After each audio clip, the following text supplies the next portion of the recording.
Rawat anak kecil pedagang asongan. 3 bulan kemudian gubuk pemuda miskin didatangi gerombolan pria berjas. Ternyata anak kecil itu adalah anak dari pengusaha ternama yang dulu diculik. Halo sahabat, apa kabar semuanya? Sebelum masuk ke ceritanya, jangan lupa nyalakan subtitle dan subscribe terlebih dahulu ya. Kabut pagi masih menyelimuti kawasan pinggiran kota itu, mencampur asap dapur kayu dengan udara lembab yang menusuk tulang. Doni, 22 tahun, mengais-ngais reruntuhan gubuk kayu dan bambu yang sudah hangus. Sebuah puing kehidupannya. Setahun sudah gubuk neneknya terbakar, menyisakan hanya fondasi tanah yang menggumpal dan beberapa tiang kayu hitam yang tegak seperti batu nisan. Dia menyapu abu yang tersisa dengan kedua tangan, mencari sisa-sisa besi bekas, paku, engsel, atau apapun yang bisa dijual ke Pak Joko, pengepul rongsokan. Nenek pasti sedih lihat ini, gumamnya sendiri. Jasa mengubur nenek pun dulu ia biayai dari hasil menjual kalung emas titipan tetangga, yang kini masih ia cicil dengan bekerja serabutan. Hari itu, ia memutuskan pergi ke pasar. Bukan untuk membeli, tapi mengais sisa sayur atau buah yang tercecer. Perutnya keroncongan. Di keramaian pasar, matanya tertarik pada keributan kecil di depan warung kopi. Seorang anak lelaki kecil, mungkin baru 5 tahun, berusaha melindungi sesuatu di dada. Anak keras kepala. Hardik seorang preman bayaran yang biasa menarik setoran. Sepatu baru itu dari mana? Nyolong ya. Anak itu, dengan baju lusuh yang terlalu besar, menggigil. Dari pamanku. Hadiah. Pamanku? Kamu yatim piatu kok punya paman? Nyuruh bapak-bapak sini. Preman itu mengayunkan tangannya, menampar bahu anak itu hingga terjatuh. Sekotak permen dan tisu berhamburan. Doni yang melihat dari balik gerobak sayur, darahnya mendidih. Ia bukan pemberani, tapi air mata anak kecil itu, dan keteguhannya memeluk sepatu kecil berwarna biru yang masih cukup bagus, menusuk hatinya. Sudah, Bang. Dia cuma anak kecil, teriak Doni, maju tanpa bekal nyali. Preman itu memandang sinis. Urusan siapa? Lo? Mau makan setoran juga? Tidak. Tapi, tidak pantas memukul anak segitu. Tanpa banyak bicara, preman itu mendorong Doni. Perkelahian singkat terjadi. Doni yang kurus kalah mudah. Namun keributan menarik perhatian pedagang lain yang juga kesal dengan si preman. Akhirnya, preman itu pergi sambil mengumpat.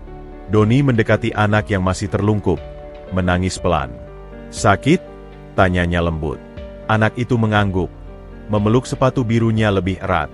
Doni memeriksa lukanya, lecet di siku dan bibir pecah-pecah. Ayo, Bapak antar ke tempat yang aman. Doni menggendong anak ringkas itu, meninggalkan pasar. Di sebuah bangku taman dekat selokan, ia membersihkan luka dengan air minumnya. Namanya siapa? Arka, jawab anak itu pelan. Tadi bilang dapat sepatu dari paman? Pamannya di mana? Arka tiba-tiba memegang lengan Doni. Matanya membesar penuh ketakutan yang murni. Jangan kembalikan aku ke Paman Rudi, bisiknya, suaranya bergetar seperti daun kena angin. Aku janji akan jualan lagi. Aku janji akan diam. Tapi jangan dikembalikan. Lalu, seolah energi terakhirnya habis, Arka pingsan di pelukan Doni, masih erat memeluk sepatu biru itu. Doni kebingungan. Ia memandang wajah Arka yang pucat, baju compang-camping, dan sepatu biru yang kontras. Sepatu bermerek mahal yang sangat tidak pantas untuk seorang pedagang asongan. Dan ada sesuatu dalam cara Arka memohon, dalam ketakutan di matanya, yang lebih dalam dari sekadar takut pada preman pasar. Ia menghela napas. Gubuknya sudah tidak ada. Ia sendiri hidup sebatang kara. Tapi, melihat Arka, ia teringat pada dirinya sendiri dulu, diusir dari rumah paman setelah orang tuanya meninggal. Hati yang lama membatu itu retak. Baiklah, gumamnya pada Arka yang tak sadar. Kita cari tempat sembunyi dulu. Doni menggendong Arka, meninggalkan taman. Satu keputusan gegabah telah diambil. Tanpa ia sadari bahwa keputusan itu akan membawanya ke dalam pusaran konspirasi berbahaya yang jauh lebih besar dari sekadar menyelamatkan seorang anak jalanan. 2 puing kehidupan, Seorang pemuda dengan masa lalu yang terbakar dan seorang anak dengan masa depan yang dirampas, baru saja bertemu di tepian nasib yang gelap. Doni membawa Arka yang masih lemas ke tempat persembunyian sementara, sebuah gudang penyimpanan alat kebun milik Mas Heru, tukang kebun kompleks perumahan yang sesekali memberi Doni pekerjaan serabutan. Mas Heru, yang sedang merokok di depan gudang, mengangkat alis melihat Doni dengan anak kecil di gendongan. "Dapat apaan lagi nih, Don?" "Makin lama makin jadi kumpulan anak yatim pitu," goda Mas Heru, namun matanya lembut. "Kejeduk dikali, Mas.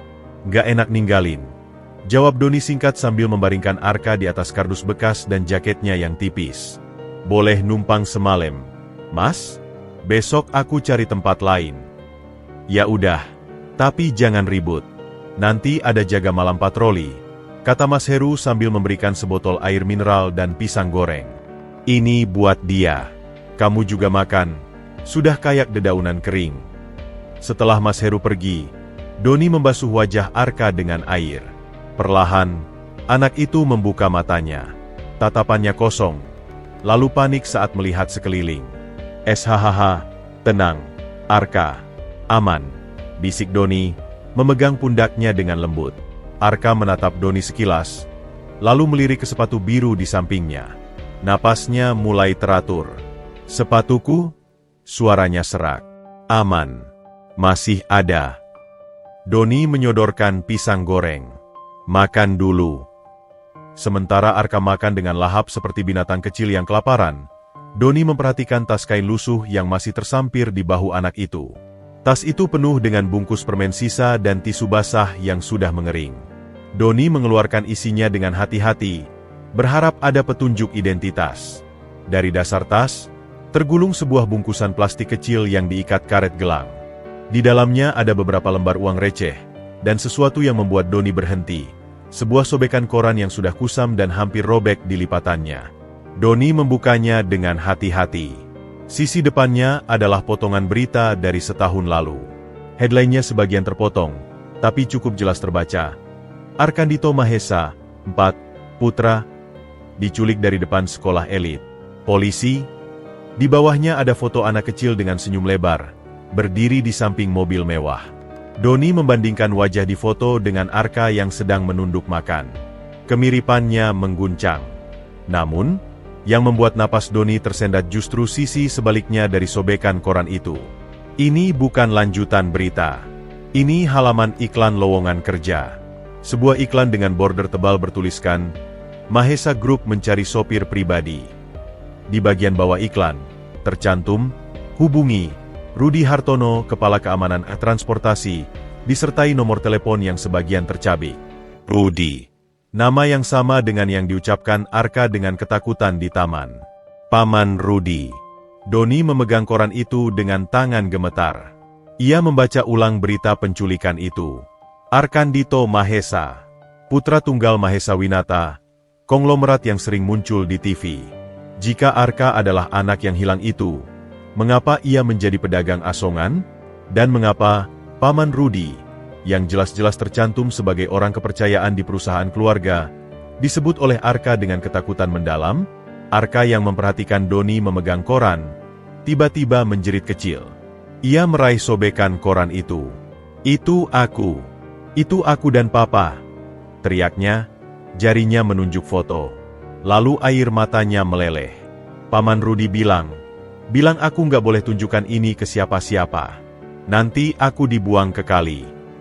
Arka, Doni berusaha tenang, meski jantungnya berdebar kencang. "Paman Rudi itu, dia yang jagain kamu." Arka mengangguk, lalu menggeleng, bingung. Dulu aku di mobil sama Paman Rudi. Terus, ada orang lain. Aku dikasih obat, ngantuk. Bangun-bangun di kamar gelap. Tangisnya semakin menjadi. "Aku nggak mau jualan. Aku mau pulang." Tapi Paman Rudi bilang, kalau aku kabur atau ngomong, mama papa aku akan celaka. Puzzle mulai tersusun. Namun gambarnya lebih mengerikan dari yang Doni bayangkan. Ini bukan sekadar penculikan biasa. Ini melibatkan orang dalam. Sopir sekaligus kepala keamanan keluarga. Orang yang seharusnya melindungi, justru menjadi dalang atau bagian dari kejahatan. Doni memandang Arka yang ketakutan. Anak ini bukan hanya korban penculikan. Ia adalah saksi hidup yang bisa menjatuhkan seseorang yang punya akses dan kekuasaan. Jika Rudy tahu Arka masih ingat segalanya dan masih menyimpan bukti koran ini, kita nggak bisa di sini lama-lama, gumam Doni pada dirinya sendiri. Ia melipat kembali koran itu dan menyimpannya di saku dalam celananya. "Kak Don, aku takut," bisik Arka, merangkak mendekat. Doni memeluknya. Pelukan itu kaku, karena sudah lama ia tidak memeluk siapapun. "Aku janji akan jagain kamu. Tapi kamu harus berjanji juga. Dengar? Kalau ada orang lain tanya, kamu bilang kamu Arka, anak jalanan. Jangan bilang apa-apa tentang Paman Rudy atau koran ini. Ingat." Arka mengangguk. Matanya besar dan penuh kepercayaan buta yang membuat dada Doni sesak. Malam itu, sementara Arka tertidur lelap karena kelelahan, Doni duduk terjaga di pintu gudang. Pikirannya berpacu. Ia punya dua pilihan, melapor ke polisi atau menyembunyikan Arka. Melapor berarti mempercayakan Arka pada sistem yang mungkin sudah dimasuki oleh Rudy. Menyembunyikan Arka berarti menjadi buruan, baik oleh penculik maupun mungkin polisi yang mengira ia terlibat. Di tangannya, ia memegang sobekan koran. Iklan lowongan kerja di balik berita duka. Sebuah ironi yang kejam. Satu sisi tentang seorang anak yang hilang, sisi lainnya tentang sang pengkhianat yang berpura-pura mencari pekerja untuk majikannya. Doni melihat wajah Arka yang tidur dengan tenang, masih memeluk sepatu biru pemberian paman-nya. Sebuah pemberian yang mungkin adalah bentuk rasa bersalah, atau umpan untuk membuat anak ini diam. Ia menghela napas panjang. Pilihannya sudah jelas sejak ia memutuskan membawa Arka dari taman. Ia tidak bisa menyerahkan anak ini. Bukan sekarang, saat ia tahu ada serigala berbulu domba di balik semua ini. "Kita akan bertahan, Arka," bisiknya ke angin malam. "Aku akan cari tahu kebenarannya." Namun, kebenaran, seperti sobekan koran itu, memiliki dua sisi. Dan sisi yang satunya mungkin jauh lebih gelap dari yang bisa ia bayangkan. 3 hari berlalu sejak Doni menemukan sobekan koran itu. Ia dan Arka masih bersembunyi di gudang Mas Heru, hidup dari makanan sisa dan air galon isi ulang. Doni sudah membuat keputusan. Ia harus bertindak sebelum mereka ditemukan. Pertama-tama, ia perlu memastikan kebenaran tentang Rudy Hartono. Dengan meninggalkan Arka dalam penjagaan singkat Mas Heru yang penasaran tapi baik hati, Doni pergi ke warnet pinggiran. Dengan uang receh terakhirnya, ia menyewa komputer selama setengah jam. Tangannya gemetar mengetik nama Rudy Hartono dan Mahesa Group. Hasilnya membuat darahnya dingin. Ada beberapa artikel kecil di portal berita lokal tentang kasus penculikan Arkandito Mahesa. Di salah satu artikel, disebutkan bahwa semua staf keluarga, termasuk sopir pribadi, telah diperiksa dan dinyatakan bersih. Nama Rudy Hartono muncul sebagai saksi yang memberikan keterangan tentang aktivitas terakhir anak sebelum diculik. Rudy digambarkan sebagai karyawan loyal selama 10 tahun. Lalu Doni mencari iklan lowongan itu. Ia menemukan arsipnya di situs koran lokal. Iklan itu memang ada. Dipasang hanya 2 minggu setelah Arkandito dinyatakan hilang. Posisi yang dibutuhkan, sopir pribadi untuk keluarga. Kontak, Rudy Hartono. Sebuah iklan yang sangat tidak lazim di tengah duka keluarga. Dia mencari penggantinya sendiri, gumam Doni. Atau, mencari orang yang bisa dia kendalikan. Saat hendak keluar warnet, sesuatu menarik perhatiannya. Sebuah mobil SUV hitam melambat di depan warnet.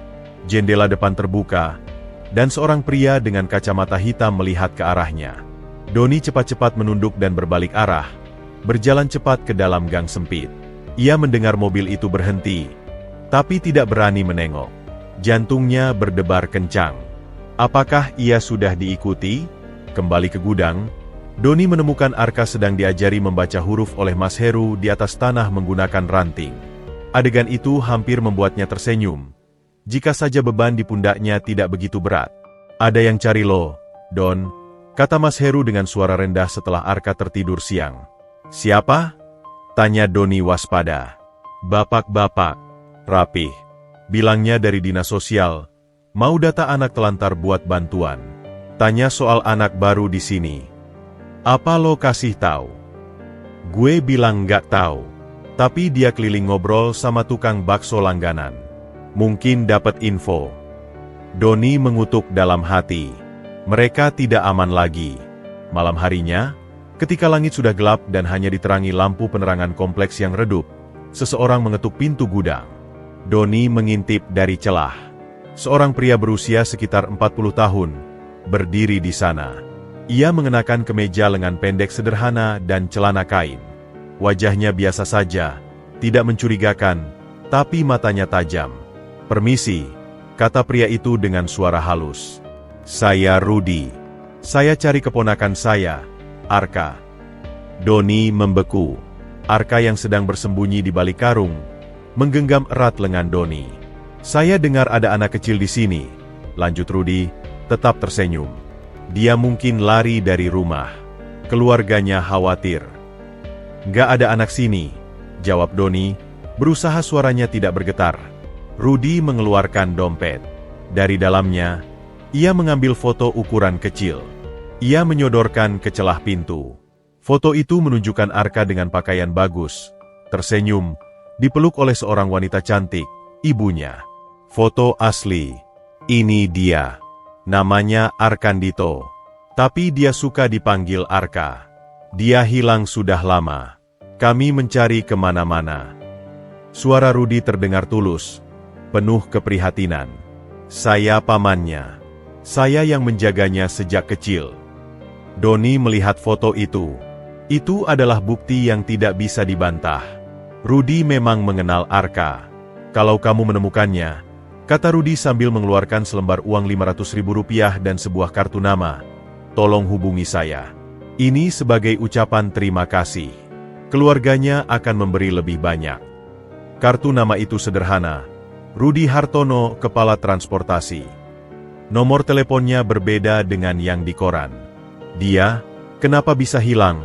tanya Doni, berusaha menguji. Rudy menghela napas sedih. "Saya lengah. Saat jemput dia dari sekolah, saya turun beli rokok. Tidak lama, tapi ketika kembali, mobil dan Arka sudah hilang." Ia mengusap matanya seolah menahan tangis. "Saya menyesal setiap hari. Ibu dan bapaknya sudah hampir putus asa." Ceritanya masuk akal. Sangat masuk akal. Jika Doni tidak memiliki sobekan koran itu dan tidak mendengar ketakutan murni di suara Arka, ia mungkin akan percaya. "Saya akan ingat," kata Doni pendek. Rudy mengangguk, meninggalkan uang dan kartu nama di depan pintu sebelum pergi. "Terima kasih. Tolong, dia anak baik. Bantu kami." Setelah Rudy pergi, Doni mengambil uang dan kartu itu. Tangannya berkeringat. Arka keluar dari persembunyian. Wajahnya pucat ketakutan. "Itu dia, Paman Rudy," bisik Doni. Arka mengangguk cepat, lalu bersembunyi lagi di balik pelukan Doni. Doni memeriksa uang itu. Uang asli. Kartu nama juga tampak resmi. Tapi sesuatu mengganjal. Kenapa Rudy membawa foto Arka? Seolah sudah siap menunjukkan bukti? Dan kenapa datang sendiri, tanpa polisi atau keluarga? Padahal ini kasus besar. Keesokan paginya, dengan alasan membeli makanan, Doni pergi ke alamat yang tercantum di kartu nama Rudy. Alamatnya di daerah perkantoran menengah. Yang ia temukan hanyalah sebuah ruko kosong bertuliskan, "Dikontrakan." Tidak ada tanda-tanda kantor atau aktivitas. Doni menghampiri penjaga parkir di dekat situ. "Bang, tahu ruko ini isinya apa?" "Kosong dari dulu, udah setahun lebih," jawab penjaga itu. "Katanya mau dibikin kafe, tapi nggak jadi-jadi." Pertanyaan terakhir Doni adalah yang paling berisiko. Ia menelepon nomor di kartu nama Rudy dari wartel umum. "Halo?" Suara Rudy di seberang. Saya mau lapor soal anak," kata Doni dengan suara diubah. "Oh, terima kasih. Di mana? Saya bisa langsung ke sana." Di daerah kampung sawah. "Tapi saya lihat alamat bapak di kartu. Rukonya kok kosong." Ada jeda singkat. Sangat singkat. Tapi cukup untuk Doni merasakan sesuatu yang salah. Oh, itu kantor lama, jawab Rudi lancar. Kami sudah pindah. Sekarang di gedung Mahesa. Tapi untuk urusan ini, lebih baik kita ketemu di tempat umum. Saya takut ada yang mengikuti. Saya minta polisi saja yang urus, kata Doni. Jangan. Suara Rudi tiba-tiba tegas, lalu kembali lembut. Maksud saya, keluarga ingin ini diskret. Sudah banyak tekanan media.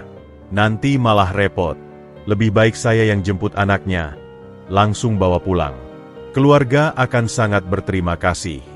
Hadiahnya bisa ratusan juta. Ratusan juta. Uang yang bisa mengubah hidup Doni. Tapi justru penawaran itu yang membuatnya yakin, ini bukan tentang uang. Ini tentang kontrol. Saya pikir-pikir dulu, kata Doni, lalu menutup telepon. Ia berdiri di pinggir jalan, berkeringat dingin. Sekarang ia tahu, Rudi berbohong. Alamat palsu. Penolakannya melibatkan polisi. Dan penawaran uang yang terlalu besar untuk sekadar informasi. Rudi tidak ingin Arka ditemukan oleh siapapun kecuali dirinya. Karena Arka adalah bukti hidup yang bisa menghancurkannya. Doni kembali ke gubuk dengan langkah cepat. Ia harus memindahkan Arka. Sekarang, Rudi sudah dekat. Dan jika Rudi sampai menemukan mereka, Arka akan hilang untuk selamanya kali ini. Kita harus pergi, Arka. Sekarang, kata Doni sambil mengemasi sedikit barang mereka. Kemana, Kak Don? Tanya Arka, ketakutan. Ke tempat yang lebih aman. Ke tempat yang bahkan Paman Rudi tidak akan mencari.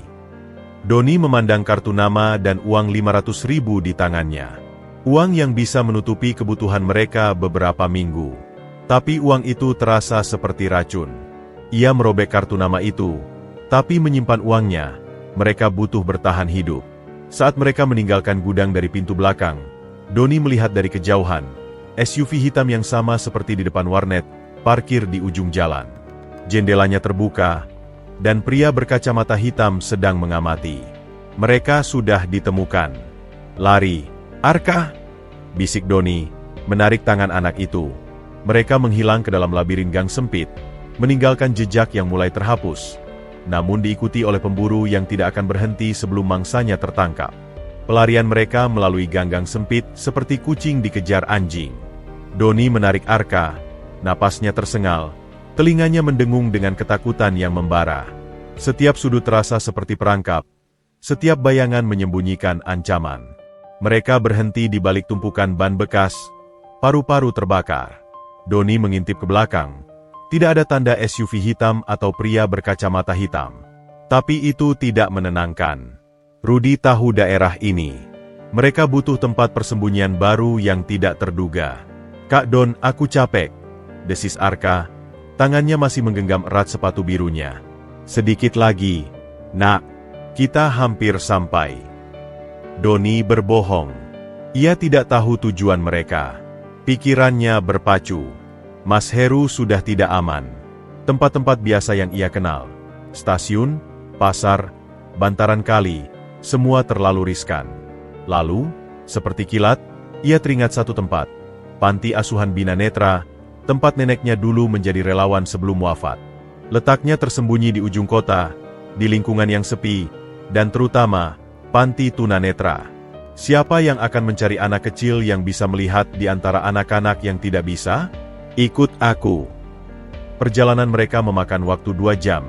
Berjalan kaki, numpang ojek tanpa helm, lalu angkot tua yang reyot. Arka hampir tertidur di pangkuan Doni, kelelahan dan trauma. Saat mereka tiba di gerbang panti yang dicat ulang setengahnya, Doni merasa sedikit lega. Bangunannya sederhana, dikelilingi pohon-pohon rindang, terpencil dari keramaian. Doni mengetuk pintu kayu yang kokoh. Beberapa saat kemudian, pintu terbuka.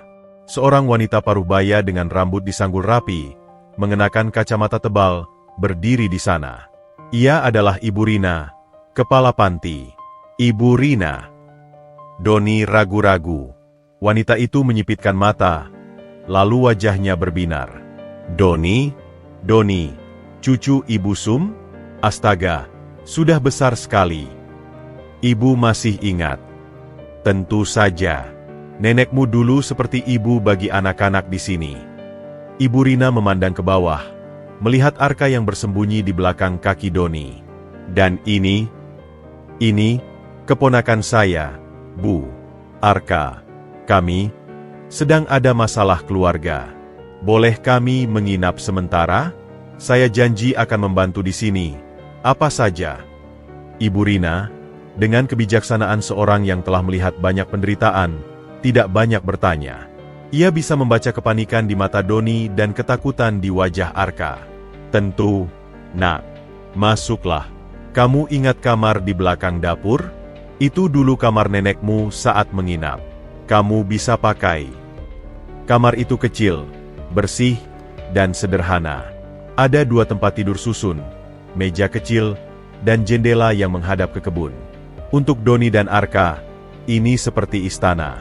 Hari-hari berikutnya, mereka berusaha berbaur. Doni membantu memperbaiki atap yang bocor dan mengatur perpustakaan Braille. Arka, awalnya malu-malu, perlahan mulai berinteraksi dengan anak-anak panti yang sebagian besar tunanetra. Mereka menerimanya dengan hangat, tidak peduli dengan latar belakangnya. Arka bahkan mulai membantu membacakan cerita untuk mereka, sesuatu yang membuat Ibu Rina terkesan. Dia lancar sekali membacanya untuk anak seusianya, kata Ibu Rina suatu sore pada Doni. Ibunya dulu sering mengajarinya, katanya. Jawab Doni, mengulangi sedikit yang diceritakan Arka. Namun, di balik ketenangan sementara itu, Doni gelisah. Ia perlu bertindak. Ia perlu membuktikan teori tentang Rudi dan villa yang disebut Arka. Suatu pagi, saat Arka sedang asyik bermain catur dengan salah satu anak panti, Doni mendekatinya. Arka, kamu ingat rumah tempat kamu dikurung dulu? Coba gambarkan lagi untuk kakak. Arka mengangguk serius. Ia mengambil kertas dan pensil warna pemberian Ibu Rina. Dengan konsentrasi mendalam, ia mulai menggambar. Bukan gambar anak-anak biasa. Ini seperti denah arsitek mini. Ia menggambar pagar tinggi dengan puncak besi, gerbang besar, kolam renang berbentuk oval di sebelah kiri, dan bagian atap yang unik, seperti menara kecil di sudutnya. Warnanya putih, tapi kotor. Bisik Arka sambil memilih krayon abu-abu. Ada gambar burung di pintu. Ia menggambar detail burung phoenix yang rumit di daun pintu. Lalu di dalam, ada tangga besar. Kamarku di atas. Jendelanya kecil, pakai terali. Ia menggambar garis-garis vertikal di jendela. Dari jendela, aku lihat pohon besar bengkok, seperti ini. Ia menambahkan pohon dengan dahan yang meliuk-liuk aneh. Tapi yang paling mengejutkan Doni adalah ingatan visual Arka yang lain. Di sudut kertas, ia menggambar dengan cermat logo di seragam sopir yang dikenakan salah satu penjaganya, sebuah logo perusahaan, Jaya Sentosa Security. Dan yang lebih mencengangkan, ia menggambar ulang desain tatu di lengan pria kasar yang sering mengawasinya. Ular naga yang melingkar, dengan mata merah dan cakar mencengkeram sebuah bola. Kamu yakin ini persis seperti yang kamu lihat? Tanya Doni, takjub. Arka mengangguk mantap. Aku bisa lihat sekali, terus ingat di sini, katanya menunjuk kepalanya. Mama dulu bilang, aku punya memori fotografi. Istilah itu asing di telinga Doni, tetapi ia mengerti maksudnya. Arka bisa merekam gambar seperti kamera. Ini adalah senjata yang tak ternilai. Dengan gambar-gambar itu, Doni mulai melakukan riset kecil-kecilan. Ia pergi ke warnet lain, lebih jauh dari panti. Pertama, ia mencari villa dengan kolam oval dan menara sudut di daerah pinggiran kota. Dengan bantuan Google Earth dan forum-forum properti, ia mempersempit ke 3 lokasi. Salah satunya di daerah Citra Garden Residence, perumahan villa mewah. Kedua, ia mencari perusahaan Jaya Sentosa Security. Perusahaan itu ada, dan situs webnya menunjukkan mereka menyediakan jasa keamanan untuk properti-properti high-end. Klien mereka termasuk banyak pengembang besar. Ketiga, ia mencoba mencari tatu naga mata merah. Ini lebih sulit, tetapi di sebuah forum preman lokal, ia menemukan thread tentang geng naga merah.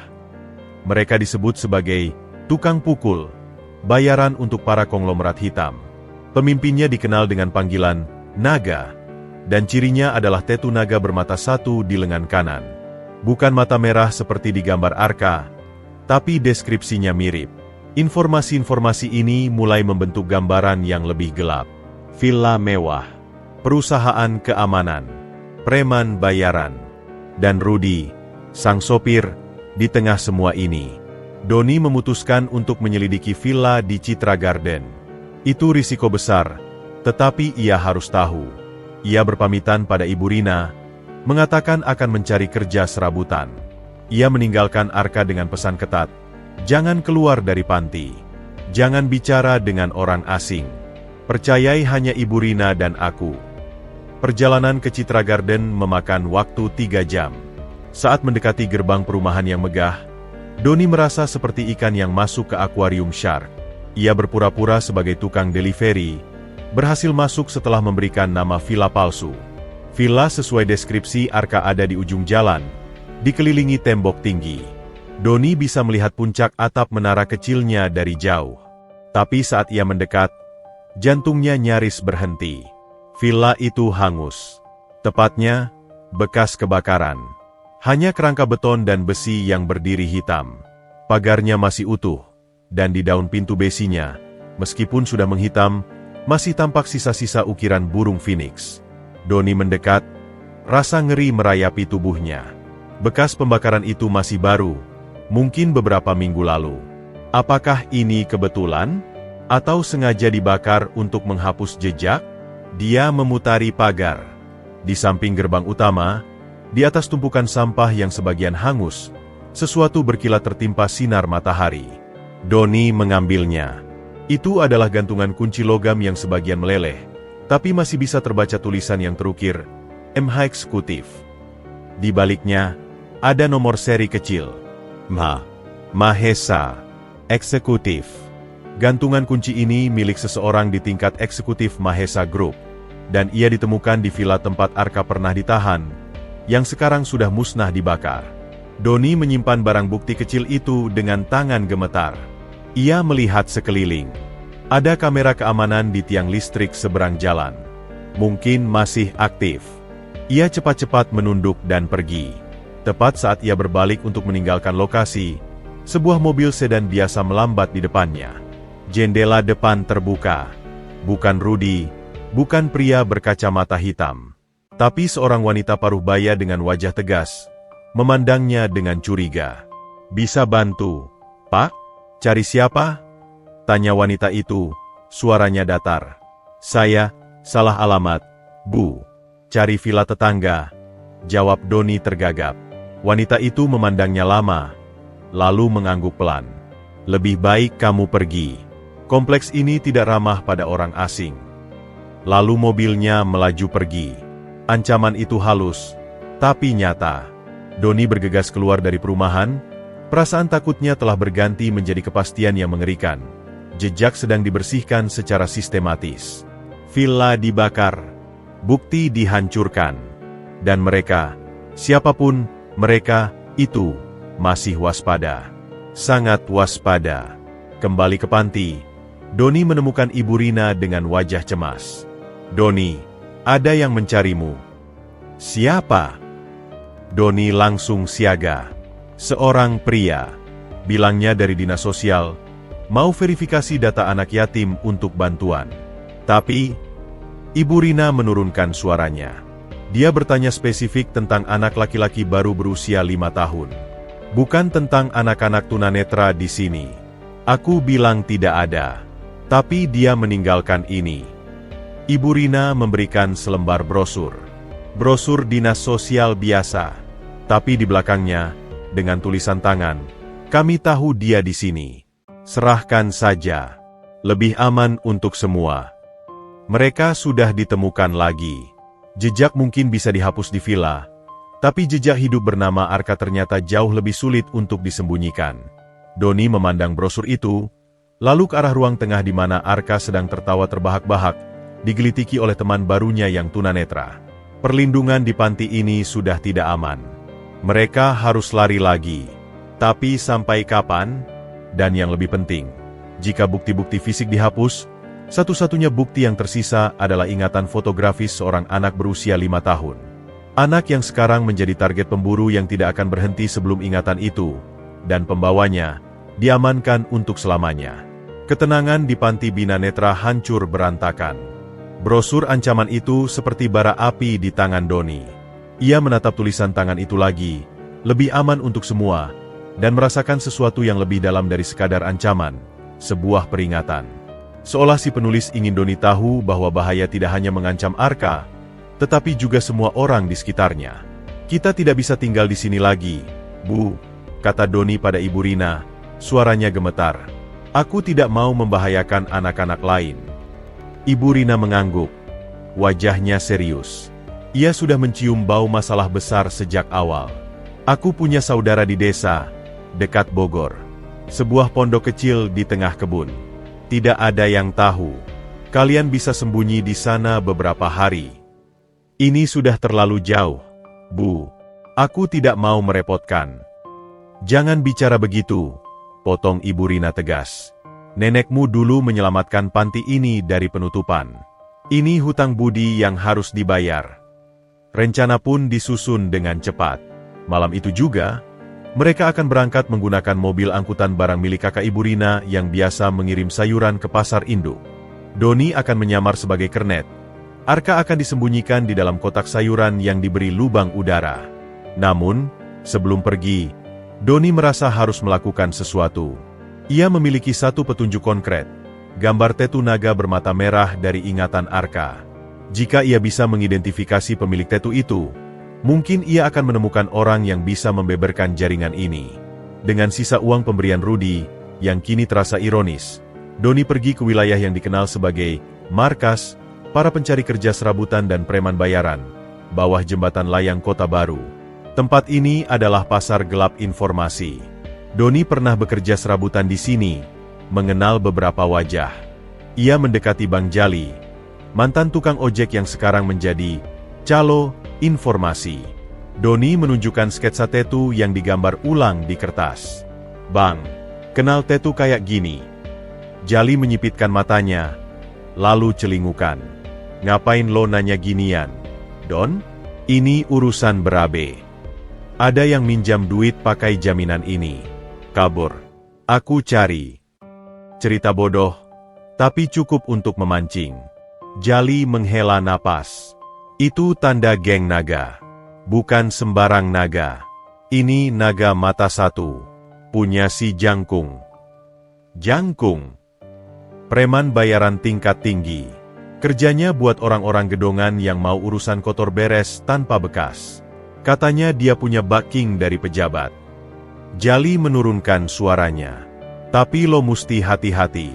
Beberapa bulan lalu, dia lagi jagain satu proyek besar. Pengamanan villa buat orang tajir. Katanya ada masalah. Villanya meledak gitu. Villa yang dibakar, Doni menelan ludah. Tahu alamatnya? Jali menggeleng. Tapi dia sering nongkrong di garasi mobil modifikasi, Speed Devil, di kawasan industri. Coba sana. Tapi jangan bilang dari gue. Informasi itu berharga, tapi juga berbahaya. Doni tahu, Speed Devil, tempat kumpulan anak muda kaya dan preman yang suka balap liar. Berisiko tinggi, tapi waktu mereka menipis. Jika ia bisa menemukan Jangkung dan mendapat informasi tentang siapa yang menyewa jasanya, mungkin ia bisa mendapatkan senjata untuk melawan Rudi. Malam semakin larut. Di panti, persiapan keberangkatan hampir selesai. Arka sudah dibujuk untuk masuk ke dalam kotak khusus yang dimodifikasi. Ia takut, tapi Doni berjanji akan berada di dekatnya sepanjang perjalanan. Kak Don, aku boleh bawa ini?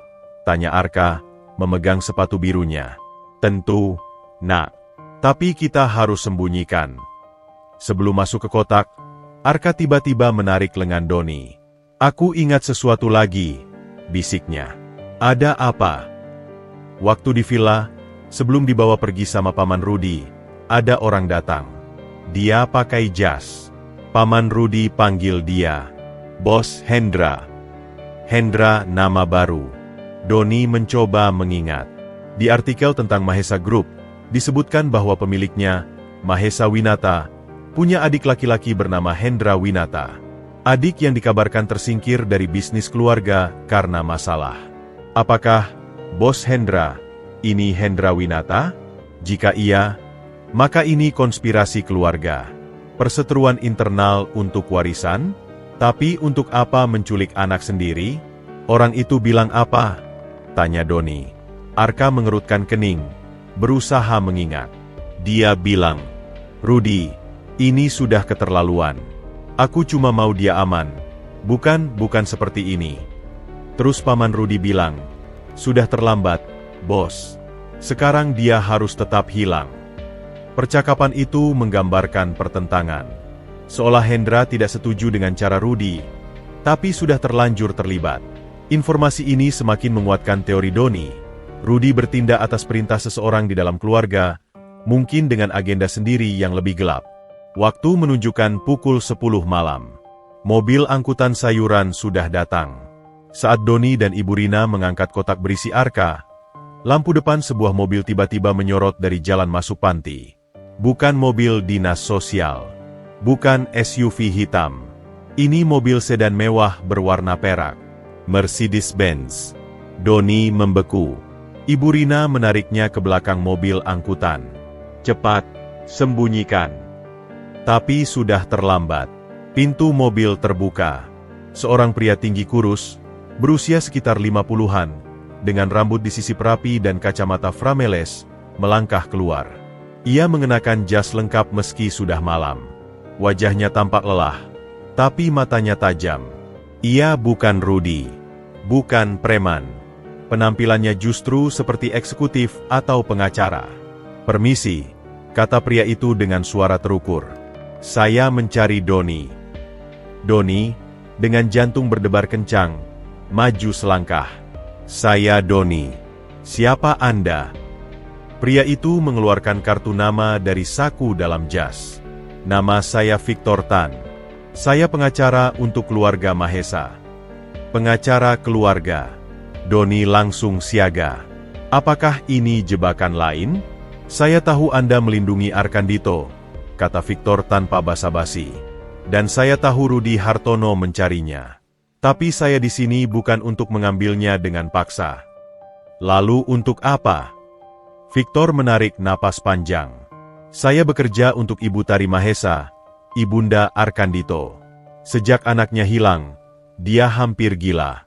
Tapi dia juga tidak percaya pada siapapun, termasuk pada tim keamanan suaminya sendiri. Dia menyewa saya secara diam-diam untuk menyelidiki. Saya sudah mengikuti jejak Rudy selama 6 bulan. Ini bisa jadi pemecah kebuntuan, atau perangkap yang lebih licik. Apa buktinya? Tanya Doni, tidak percaya. Victor mengoperasikan tabletnya, menunjukkan serangkaian foto dokumentasi. Foto-foto Rudy bertemu dengan berbagai preman, termasuk satu foto dengan pria tinggi kurus yang cocok dengan deskripsi jangkung. Foto lain menunjukkan Rudy mengakses rekening bank offshore. Dan yang terpenting, surat kuasa dari Ibu Tari Mahesa, dengan tanda tangan dan cap notaris, memberi wewenang pada Victor untuk bertindak atas namanya. Rudy bukan sekadar sopir yang serakah, jelas Victor. Dia adalah kaki tangan Hendra Winata, adik Pak Mahesa. Hendra ingin menguasai perusahaan dengan memanfaatkan trauma keluarga. Rencana awalnya hanya menculik sementara untuk memeras, tapi sesuatu berjalan salah. Arka melihat sesuatu yang seharusnya tidak dia lihat. Apa yang dia lihat? Percakapan rahasia antara Hendra dan seorang kontraktor tentang penggelapan dana proyek senilai miliaran.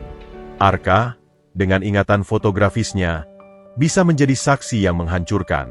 Itu sebabnya mereka tidak bisa mengembalikannya, bahkan setelah uang tebusan dibayar. Victor memandang ke arah kotak di belakang Doni. Mereka ingin dia hilang permanen. Cerita itu masuk akal. Terlalu masuk akal. Tapi Doni masih ragu. Kenapa baru sekarang Anda muncul? Kenapa tidak langsung ke polisi? Karena polisi yang menangani kasus ini komandannya dekat dengan Hendra. Saya sudah mencoba, bukti saya hilang. Ibu Tari tahu, itulah sebabnya dia bekerja di bawah tanah. Kami butuh bukti yang tak terbantahkan. Dan anak itu, Victor menunjuk ke kotak, adalah bukti hidupnya. Tapi ingatannya saja tidak cukup di pengadilan. Kami butuh pengakuan Rudy, atau bukti fisik lain. Doni berdiri di persimpangan.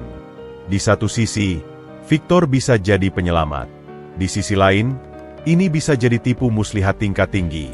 Kalau saya percaya Anda, apa rencananya? Tanya Doni. Kita bawa Arka ke tempat aman yang sudah saya siapkan. Sebuah apartemen dengan sistem keamanan ketat. Lalu kita jebak Rudy. Saya tahu dia akan menghadiri pertemuan dengan Hendra besok malam di sebuah klub. Kita bisa atur pengintaian, rekam percakapan mereka. Dan Arka? Dia akan aman. Saya akan menempatkan 2 mantan polisi khusus sebagai pengawal pribadinya. Mereka loyal pada Ibu Tari, bukan pada uang. Doni berpikir keras. Ini peluang untuk mengakhiri semua ini. Tapi hatinya masih was-was. Dari dalam kotak, tiba-tiba terdengar suara kecil Arka. Kak Don, aku ingat suaranya. Doni membuka kotak sedikit. Apa? Nak. Orang itu, waktu di villa, ada yang telepon Paman Rudy. Suaranya, seperti suara orang ini. Arka menunjuk ke arah Victor.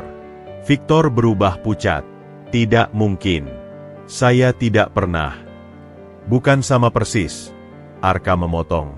Tapi, nadanya, cara bicaranya, mirip.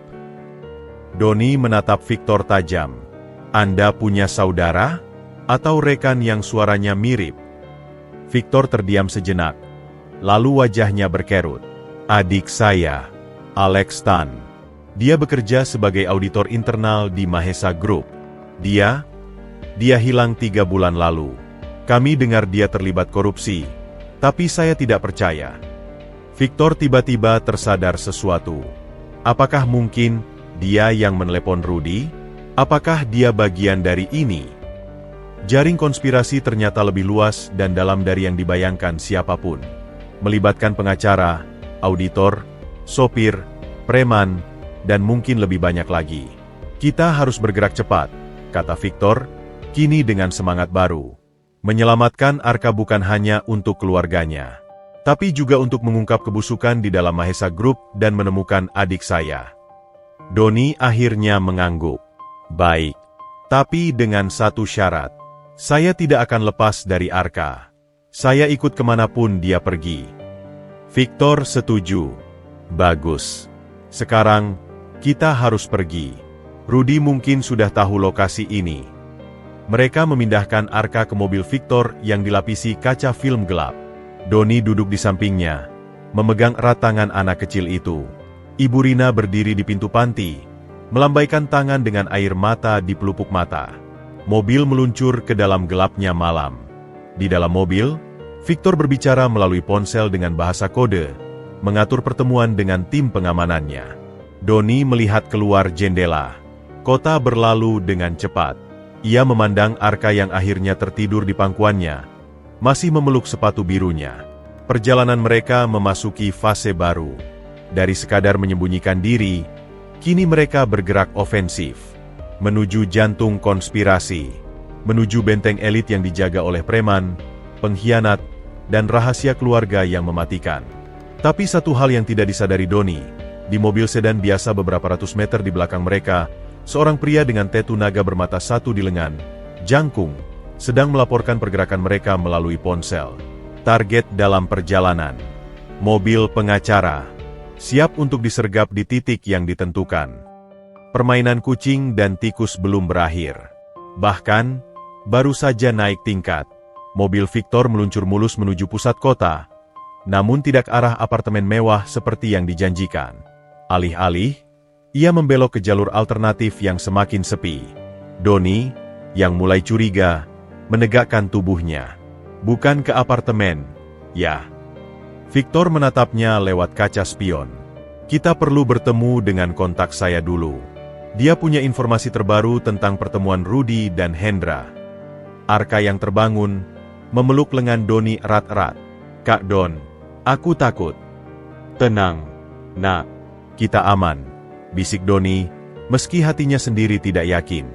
Mobil akhirnya berhenti di belakang sebuah terminal bus tua yang sudah tidak aktif. Hanya beberapa lampu jalan yang redup menyinari area parkir yang dipenuhi sampah dan mobil-mobil rongsokan. Suasana terlalu sunyi untuk sebuah pertemuan rahasia. "Tunggu di sini," kata Victor, membuka pintu. "Kontak saya sensitif.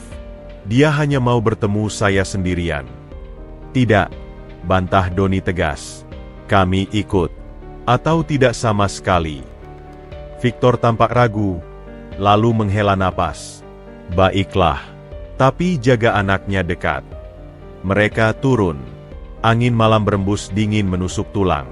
Doni menggenggam tangan Arka. Matanya awas memindai setiap sudut gelap. Victor berjalan di depan, menuju pintu belakang sebuah kios fotokopi yang sudah tutup. Ia mengetuk kode. 3 ketukan pendek, 2 panjang. Pintu terbuka. Dari dalam, seorang pria bertopi baseball menundukkan kepala, memberi isyarat untuk masuk. Doni ragu-ragu. Instingnya berteriak bahwa ini adalah jebakan.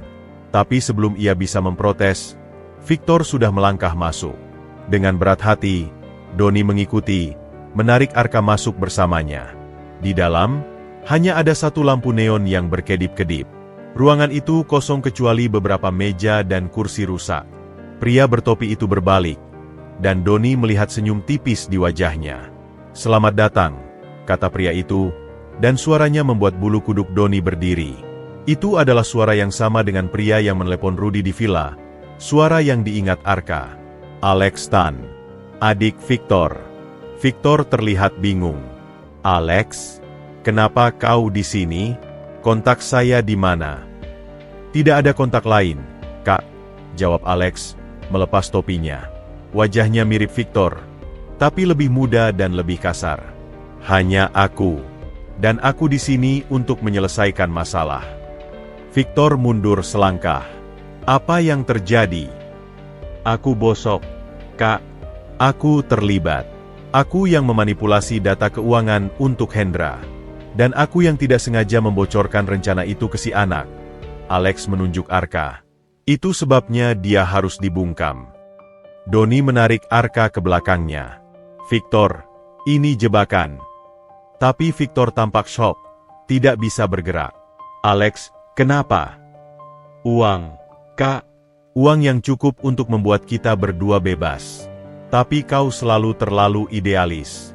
Hendra menjanjikan 3 miliar untuk menyelesaikan masalah ini. Dan masalahnya adalah anak itu, dan semua orang yang melindunginya." Dari bayangan di sudut ruangan, 2 pria bertubuh kekar muncul.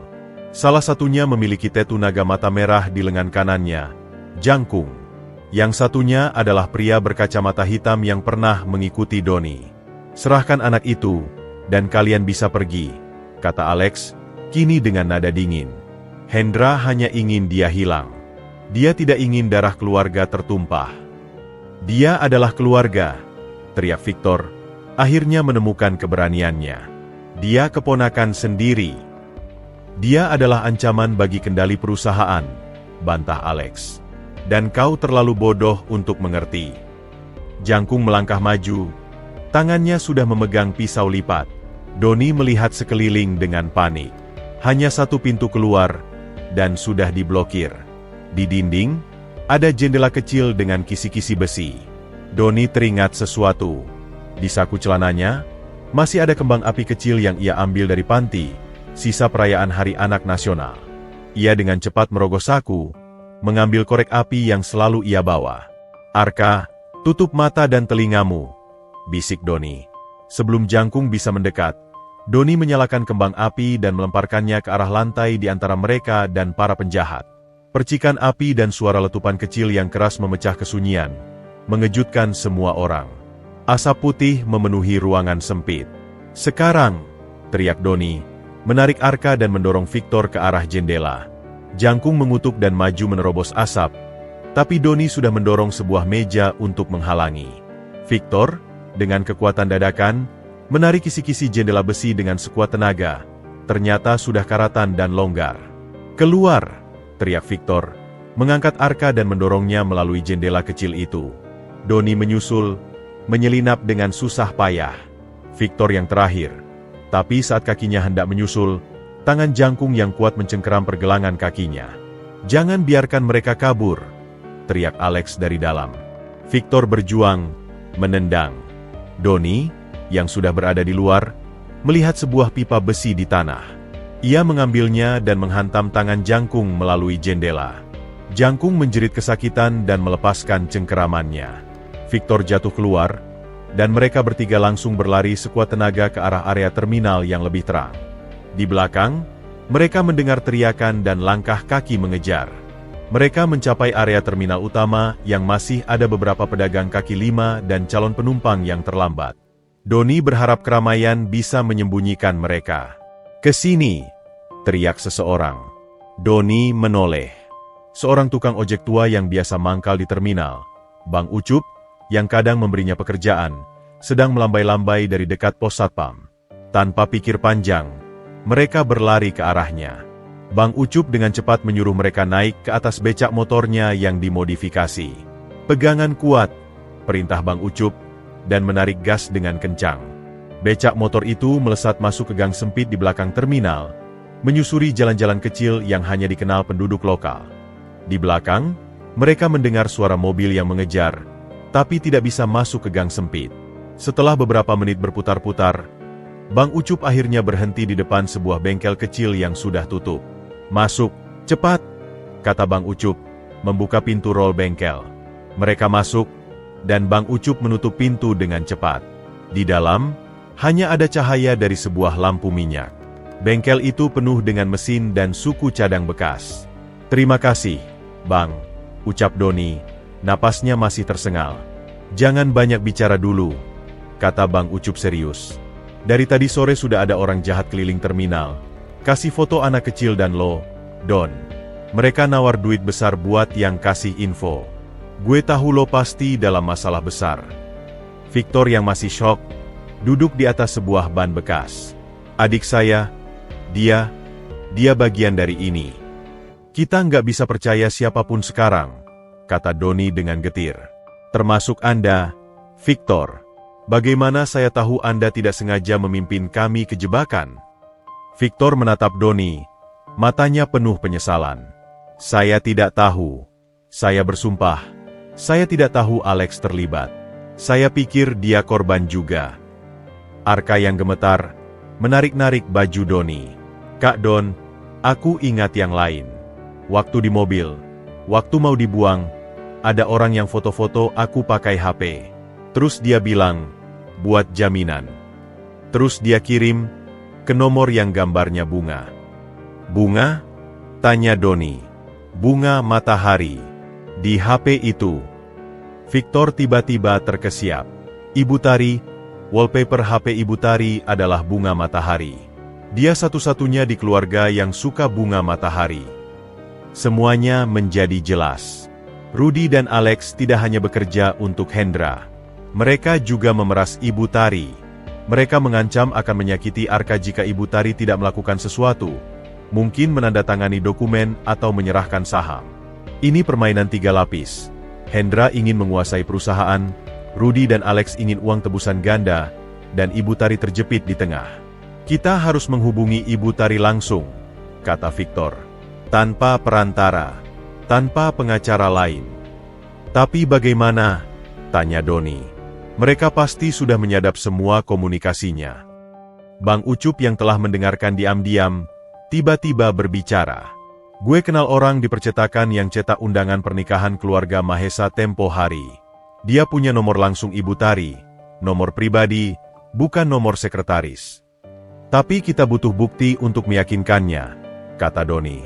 "Dia tidak akan percaya pada orang asing begitu saja." Arka mengeluarkan sepatu birunya.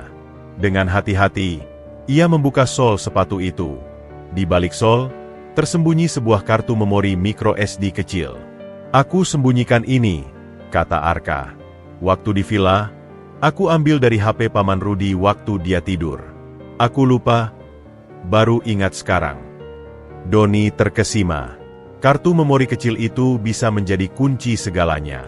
"Bagus sekali, Arka. Bagus sekali." Victor mengeluarkan laptop dari tasnya. Dengan adapter micro SD, mereka memasukkan kartu itu. File di dalamnya adalah harta karun bukti, rekaman percakapan Rudy dengan Hendra tentang rencana penculikan, foto dokumen transfer ke rekening Alex Tan, dan yang paling penting, Video singkat yang menunjukkan Arka sedang ditahan di villa, dengan suara Hendra di latar berkata, "Jaga baik-baik. Dia aset berharga kita." "Sudah cukup," gumam Victor. "Ini cukup untuk menahan mereka berdua." Tapi Doni melihat lebih jauh. "Tidak. Ini hanya cukup untuk Rudy dan mungkin Alex."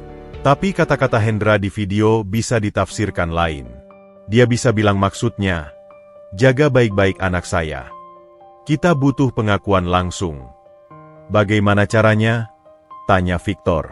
Doni memandang keluar jendela bengkel yang gelap. "Kita harus memancing mereka. Buat mereka merasa aman dulu. Lalu menjebak mereka saat mereka lengah."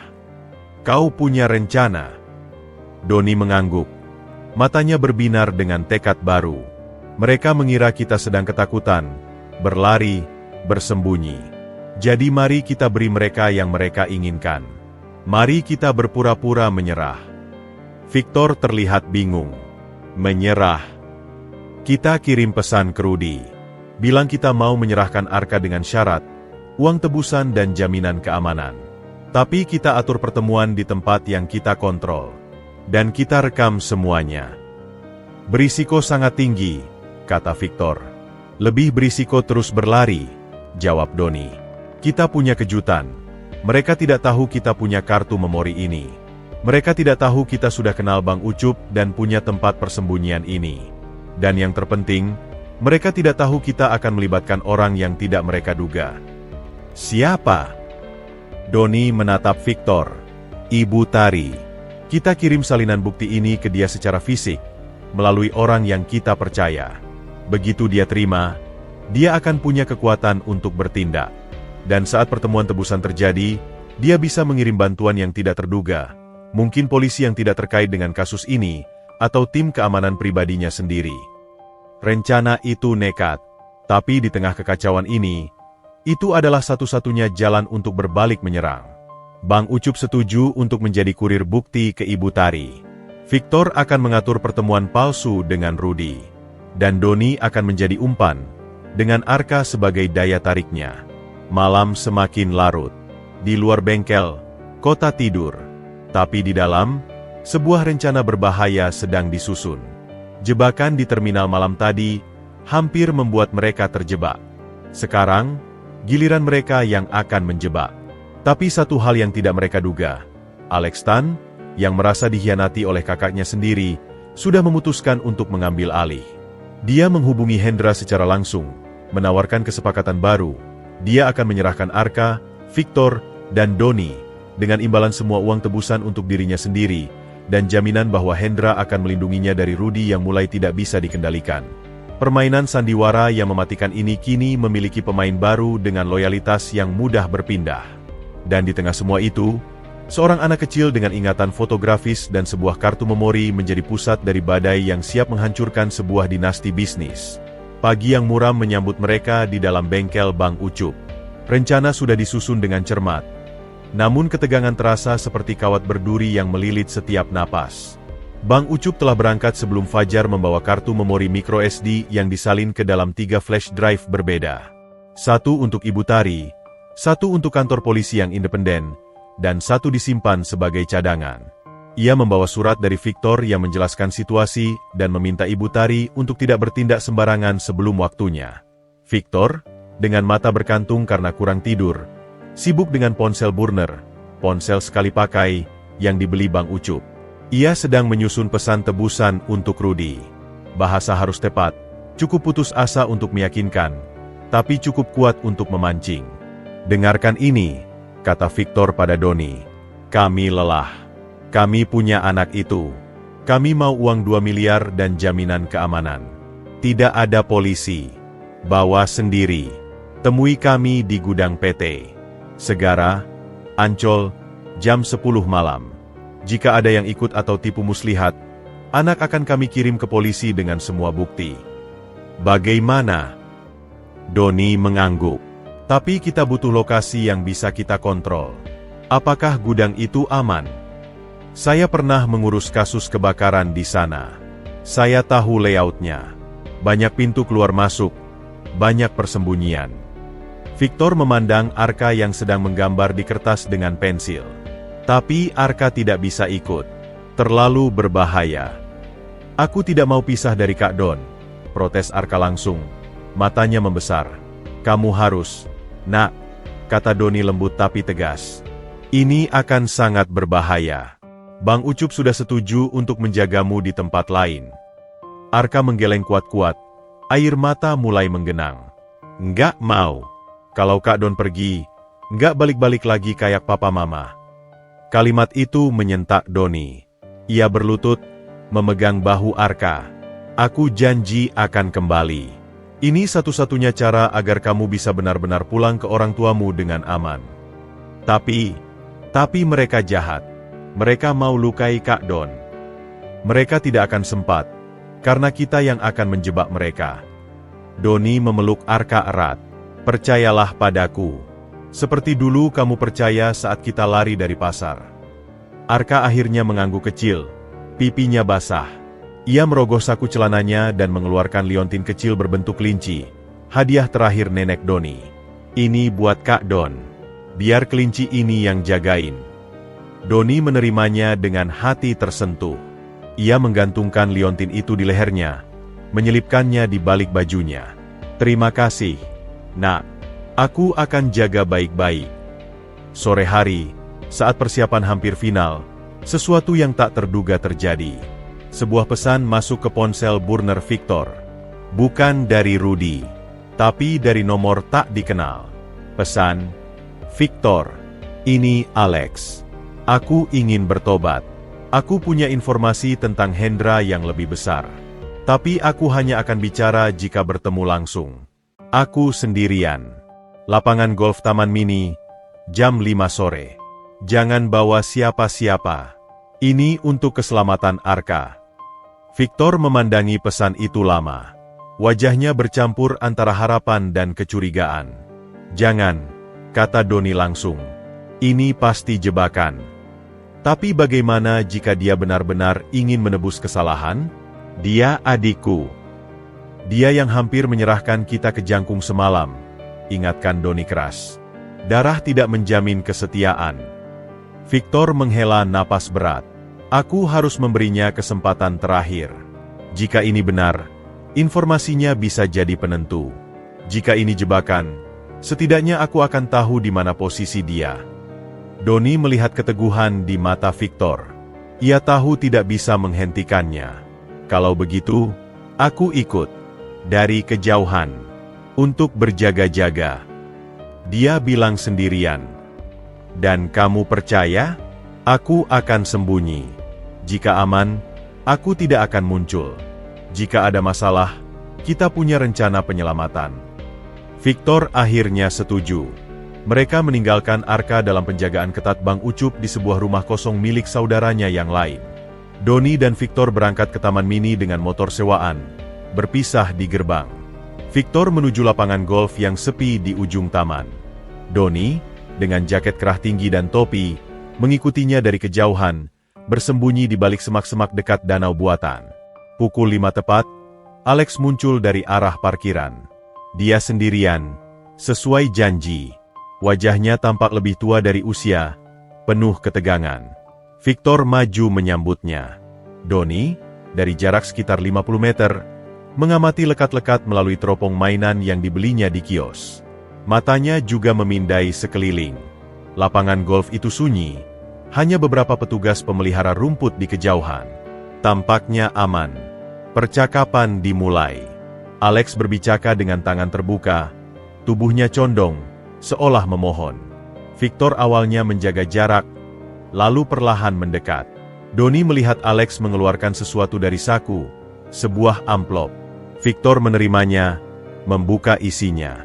Itu tampaknya dokumen. Tiba-tiba, Doni melihat sesuatu yang membuat darahnya membeku. Dari balik pepohonan di sisi lain danau, sosok familiar muncul, jangkung. Dan dia tidak sendirian. Ada dua pria lain bersamanya. Mereka bergerak cepat dan diam-diam mengitari lapangan, mendekati lokasi Victor dari arah berlawanan. Ini jebakan klasik.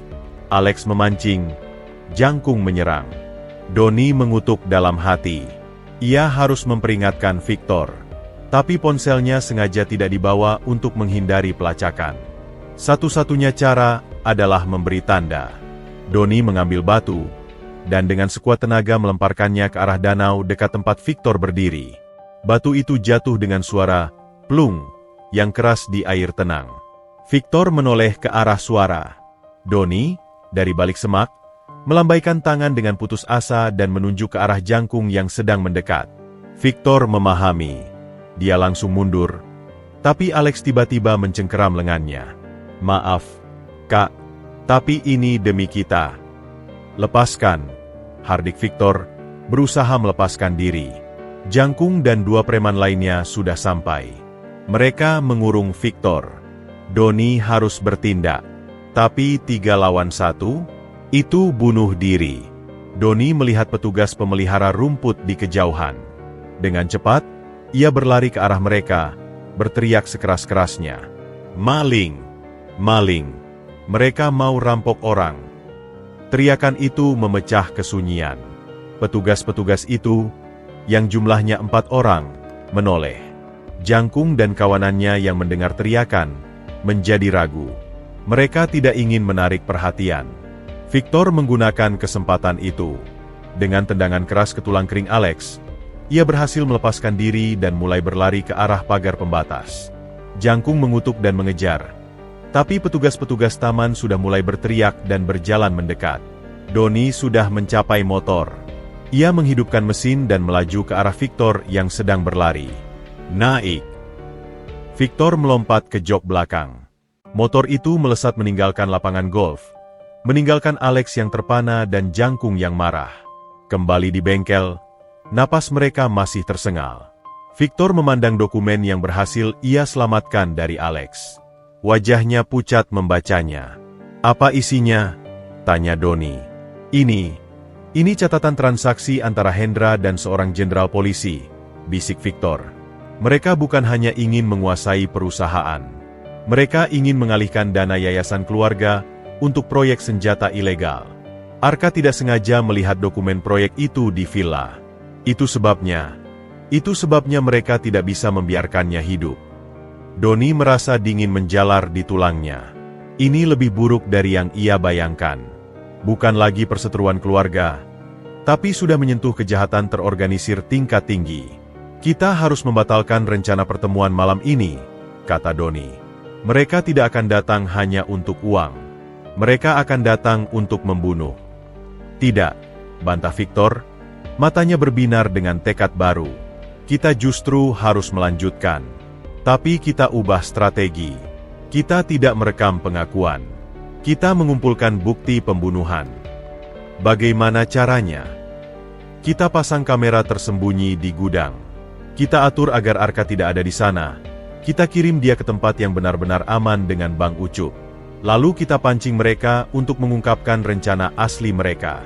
Saat mereka mengaku akan membunuh, itu bukti yang tidak terbantahkan. Dan kita akan jadi umpan hidup. Kita akan punya perlindungan. Saya punya teman, mantan anggota detasemen khusus. Dia bisa menyusup masuk sebagai pekerja gudang. Dia dan tim kecilnya akan bersembunyi, siap menyerang jika keadaan darurat. Rencana itu masih sangat berisiko, tapi tampaknya satu-satunya jalan." Donnie setuju. Mereka menghubungi Bang Ucup untuk membawa Arka ke tempat persembunyian baru, sebuah pondok di daerah puncak yang dimiliki teman Ibu Rina. Arka akan dijaga oleh 2 mantan polisi yang direkomendasikan Victor. Saat waktu perpisahan tiba, Arka memeluk Donnie dengan erat. "Kembali ya, Kak Don." "Janji." "Janji," jawab Donnie, menahan air mata. "Kamu jadi anak pemberani untuk Bang Ucup." "Ya." Setelah Arka pergi, suasana di bengkel menjadi muram. Keduanya menyadari, malam ini mungkin adalah pertempuran terakhir mereka. Victor mulai menyiapkan peralatan. Kamera tersembunyi dalam bentuk penjepit kertas dan charger portable, alat perekam suara mini, dan beberapa peluit darurat. Donnie membantu. Pikirannya melayang pada Arka dan pada neneknya. Apakah ini yang neneknya harapkan? Menjadi pahlawan bagi anak orang lain? "Donnie," panggil Victor tiba-tiba. Ada satu hal yang harus kamu ketahui. Apa? Ibu Tari. Dia bukan hanya Ibu Arka. Dia juga pemegang saham mayoritas di Mahesa Group. Suaminya, Pak Mahesa, hanya figur rehat. Selama ini dialah otaknya. Dan Hendra tidak tahu itu. Apa artinya? Artinya, jika kita berhasil menyelamatkan Arka dan membongkar Hendra, Ibu Tari akan mengambil alih sepenuhnya. Dan dia akan sangat berhutang budi padamu. Itu bukan sekadar imbalan uang yang akan kau dapat, tapi perlindungan seumur hidup. Doni mengangguk. Tapi bukan itu yang ia pikirkan. Yang ia inginkan hanyalah melihat Arka tersenyum bebas, tanpa ketakutan. Malam tiba. Mereka berangkat ke gudang PT Segara di Ancol. Tempat itu gelap dan angin laut berembus kencang. Victor dan Doni masuk lebih awal, memasang peralatan pengintaian. Teman Victor, seorang pria pendiam bernama Anton dan dua rekannya, sudah bersembunyi di antara tumpukan kontainer. Pukul 10:05, lampu mobil menyapu pintu gudang. Sebuah mobil sedan hitam masuk. Dari dalamnya turun Rudy, dengan wajah dingin seperti biasa. Tapi yang membuat Doni terkejut adalah orang yang turun berikutnya. Bukan Hendra, tapi Alex Tan. Dan di belakang mereka, Jangkung dengan dua preman lainnya. Rudy melangkah ke tengah ruangan. Matanya memindai. Keluar. Kami tahu kau ada di sini. Victor dan Doni keluar dari balik tumpukan karung. Di mana uangnya? Tanya Victor, berusaha terdapat percaya diri. Rudy tersenyum sinis. Uang? Kau pikir kami benar-benar akan membayar? Dia mengeluarkan pistol dari balik jaketnya. Kami di sini untuk membersihkan kekacauan. Untuk selamanya. Alex melihat kakaknya. Wajahnya berkerut. Victor, serahkan saja. Jangan buat ini lebih sulit. Kau sudah memilih sisi, Alex, jawab Victor sedih. Dan kau memilih salah. Di mana anak itu? Tanya Rudy, mengacungkan pistol. Aman, jawab Doni. Jauh dari sini. Dan jika kami tidak kembali, semua bukti akan dikirim ke polisi, media, dan Ibu Tari. Rudy tertawa pendek. Kau mengancam kami dengan bukti? Bukti apa? Bahwa kami ingin menyelamatkan anak yang diculik oleh pengemis gila seperti kau. Doni merasa marah memuncak. Aku tidak menculiknya. Aku menyelamatkannya dari kalian. Cerita yang bagus. Tapi siapa yang akan percaya? Seorang pemulung miskin melawan karyawan loyal selama 10 tahun. Rudy mengangkat pistol, membidik Doni. Akhirnya, semua akan berakhir seperti ini. Kalian tewas dalam perkelahian berebut uang tebusan. Dan kami yang menemukan anak itu dengan selamat. Doni melihat Victor memberi kode tersembunyi pada Anton yang bersembunyi. Saatnya. Tapi sebelum Anton bergerak, sesuatu yang tak terduga terjadi. Dari luar, suara sirene polisi mendekat dengan cepat. Lampu biru merah berkedip-kedip menerobos kegelapan. Rudy dan kawanannya terkejut. Ini jebakan, teriak Jangkung. Bukan kami, bantah Victor, sama bingungnya. Pintu gudang lainnya terbuka. Dan siapa yang masuk membuat semua orang terpana? Ibu Tari Mahesa sendiri, dengan didampingi oleh 4 polisi berseragam dan 2 orang preman berpakaian sipil. Wajahnya dingin seperti marmer. Matanya membara. Sudah cukup, Rudy, katanya. Suaranya menggetarkan ruangan. Saya sudah dapat semua bukti. Dan saya sudah bicara dengan suami saya. Hendra sudah ditahan di rumah. Rudy terdiam. Wajahnya berubah pucat. Pistol di tangannya mulai gemetar. Alex Tan, lanjut Ibu Tari, memandang ke arah Alex. Pengakuanmu sudah cukup untuk menghancurkanmu dan Hendra. Tapi jika kau menyerah sekarang, dan bersaksi, aku akan mempertimbangkan untuk menguranginya. Alex melihat ke arah kakaknya, lalu ke Ibu Tari. Perlahan, ia mengangkat tangan. Aku menyerah. Jangkung dan 2 preman lainnya, melihat situasi berubah, berusaha kabur ke pintu belakang. Tapi Anton dan timnya sudah menunggu di sana. Pertarungan singkat terjadi, tapi dengan cepat mereka dilumpuhkan. Rudy, yang melihat dirinya terkepung, tiba-tiba mengalihkan pistol ke arah Ibu Tari. Semua ini gara-gara kau. Kau yang selalu merendahkan Hendra. Kau yang mengambil alih segalanya. Doni tidak berpikir panjang. Dengan refleks yang tidak disadari, ia menerjang ke depan, mendorong Ibu Tari ke samping. Bunyi tembakan mengguncang gudang. Doni terjatuh, merasa panas seperti terbakar di bahunya. Ia melihat langit-langit gudang yang berdebu, lalu wajah Victor yang panik membayangi pandangannya. Teriakan, lebih banyak tembakan, lalu suara Rudy menjerit kesakitan. Kemudian, semuanya gelap. Doni terbangun dengan bau disinfektan yang menusuk hidung. Matanya perlahan terbuka, melihat langit-langit rumah sakit yang putih. Bahunya terbungkus perban tebal. Dia bangun. Sebuah suara kecil yang gembira.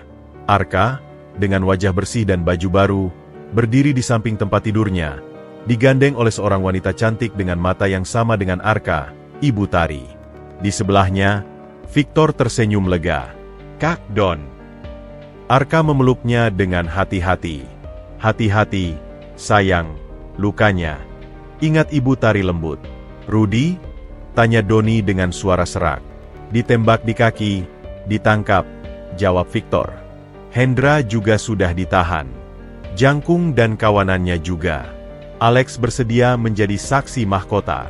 Semuanya berakhir, Doni, berkat kau." Ibu Tari duduk di sisi tempat tidur. Matanya berbinar dengan air mata. "Terima kasih, Doni. Kau tidak hanya menyelamatkan anak saya. Kau menyelamatkan keluarga saya dari kehancuran." Dia memegang tangan Doni. "Dan saya janji, hidupmu akan berubah. Kau akan mendapat yang terbaik. Pendidikan, pekerjaan, rumah, apapun yang kau mau." Doni mengangguk pelan, tapi pikirannya hanya pada satu hal. "Arka, dia aman sekarang?"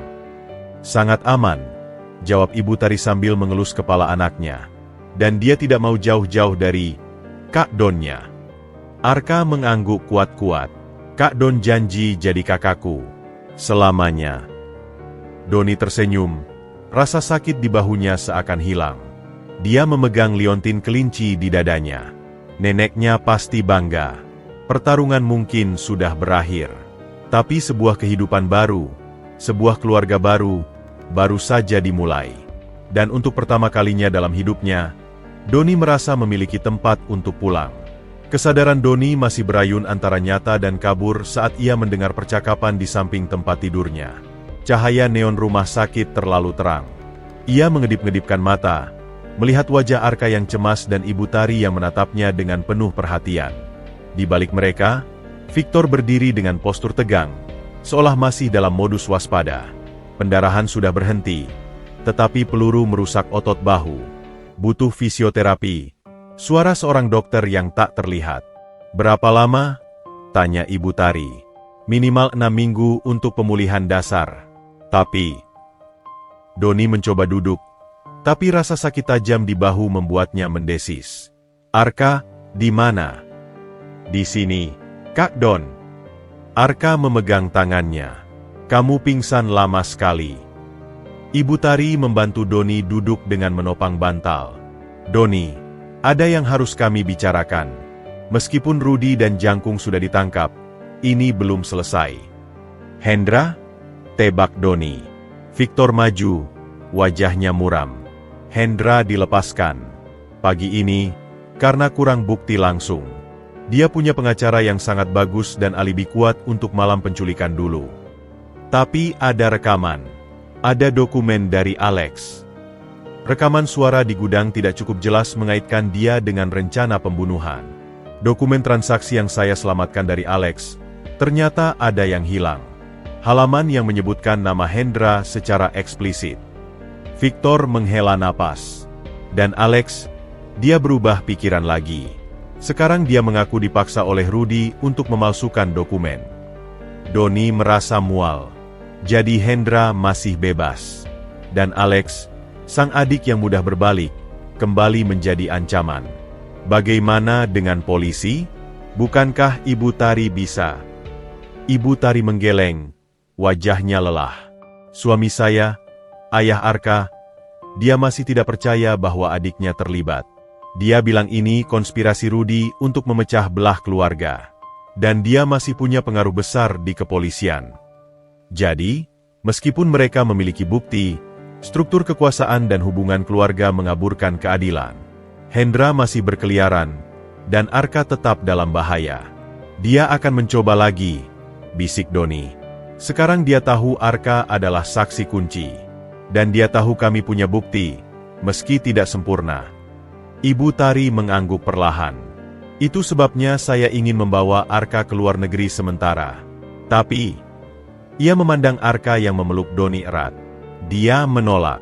Dia tidak mau pergi tanpa Kak Don. Aku mau Kak Don ikut, desis Arka, matanya berkaca-kaca. Doni merasakan konflik di hatinya. Kehidupan baru yang dijanjikan, rumah, pendidikan, keamanan, semua itu menggoda. Tapi selama Hendra bebas, ancaman itu seperti pedang di atas kepala mereka. Apa yang harus kita lakukan? Tanya Doni. Victor duduk di kursi di samping tempat tidur. Kita harus memancing Hendra untuk melakukan kesalahan fatal. Tapi kita tidak punya umpan. Rudy sudah dipenjara, Alex tidak bisa dipercaya. Tiba-tiba, ide muncul di benak Doni. Ide yang berbahaya dan mungkin bodoh. Kita punya umpan. Saya. Semua mata tertuju padanya. Hendra ingin Arka hilang karena dia adalah saksi. Tapi sekarang, setelah kejadian di gudang, ada saksi lain yang sama berbahayanya. Saya. Saya yang melihat wajahnya di gudang. Saya yang mendengar semua rencana mereka. Dan saya, lebih mudah dijangkau daripada Arka yang sekarang dijaga ketat. Ibu Tari terlihat tidak setuju. Tidak, Doni. Sudah cukup kau terluka untuk keluarga kami. Ini bukan hanya untuk keluarga Anda, Bu, kata Doni dengan suara tegas. Ini untuk Arka. Selama Hendra bebas, Arka tidak akan pernah benar-benar aman.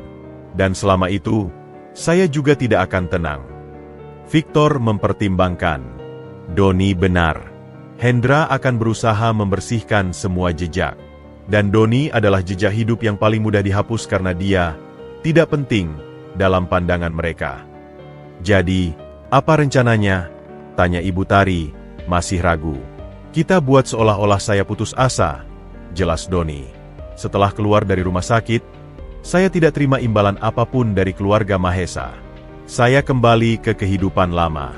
Ke gubuk saya yang terbakar. Seolah-olah saya diusir atau tidak dihargai. Saya akan menjadi sasaran empuk. Dan ketika Hendra mendekat, tanya Victor. Kita siapkan perangkap. Kita rekam segalanya.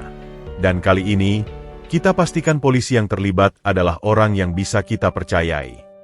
2 minggu kemudian, Doni keluar dari rumah sakit.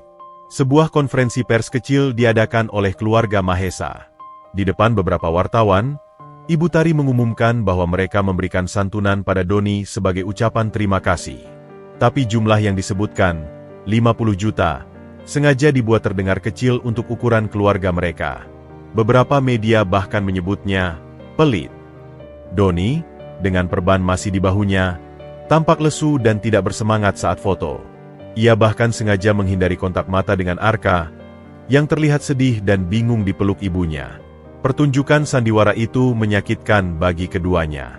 Arka dipaksa berperan, tapi malamnya, melalui ponsel rahasia yang diberikan Victor, dia menelepon Doni dengan tangisan. Kak Don, kenapa kamu pergi? Aku janji akan baik. Ini hanya pura-pura, nak, bisik Doni di ujung telepon, hancur mendengar isakan itu. Ini agar orang jahat percaya kita tidak bersama lagi. Setelah ini selesai, aku janji akan kembali. Janji. Janji. Sekarang kamu harus jadi aktor yang baik. Tersenyum untuk kamera, tapi di depan orang jahat itu, tunjukkan kamu sedih karena Kak Don pergi. Rencana itu kejam, tapi diperlukan. Doni kembali ke runtuhan gubuknya. Dengan sebagian uang yang diberikan diam-diam oleh Ibu Tari, ia memperbaiki sebagian atap dan dinding. Ia kembali menjadi Doni si pemulung. Tetapi sekarang dengan pengawasan ketat dari tim keamanan Victor yang menyamar sebagai pedagang, tukang ojek, dan bahkan gelandangan di sekitar wilayah itu. Mereka memasang kamera pengintai tersembunyi di pohon, di tiang listrik, dan di dalam gubuk itu sendiri. Doni juga memakai alat perekam tubuh, body wire, setiap kali keluar. Hari-hari berlalu. Tidak ada tanda-tanda Hendra atau antek-anteknya. Doni mulai bertanya-tanya apakah rencananya gagal. Mungkin Hendra sudah puas dengan status quo. Atau mungkin dia lebih cerdik dari yang mereka duga. Sampai suatu sore, saat Doni sedang mengumpulkan air dari pompa umum, seorang wanita paruh baya mendekatinya. Ia berpakaian sederhana, membawa tas belanja. "Maaf, Bang. Bisa minta air minum? Haus sekali." Doni mengangguk, memberikan gayung. Wanita itu minum, lalu melihatnya dengan penuh perhatian. "Kamu Doni, ya? Yang menyelamatkan anak orang kaya itu?" "Iya." Kasihannya, dibayar cuma segitu setelah nyawa taruhan. Keluarga kaya itu kadang memang tidak punya hati. Doni hanya mengangkat bahu, berhati-hati. "Sudahlah, nasib." Wanita itu mengeluarkan selembar kartu dari tasnya. "Kalau butuh kerjaan yang lebih baik, suamiku punya usaha kontrakan. Butuh tukang jaga. Gajinya lumayan." Ia memberikan kartu nama, UD, Makmur Jaya, dengan nomor telepon. Doni menerimanya. "Terima kasih, Bu." Setelah wanita itu pergi, Doni segera menghubungi Victor. Kartu nama itu dicek. UD, Makmur Jaya, adalah perusahaan Shell, perusahaan bayangan, yang ternyata dimiliki oleh salah satu kroni Hendra. Umpan mulai disambar. Keesokan harinya, Doni menelepon nomor itu. Pria di seberang suaranya ramah, menawarkan pekerjaan sebagai tukang jaga gudang, dengan gaji 3 kali lipat dari yang biasa ia dapatkan.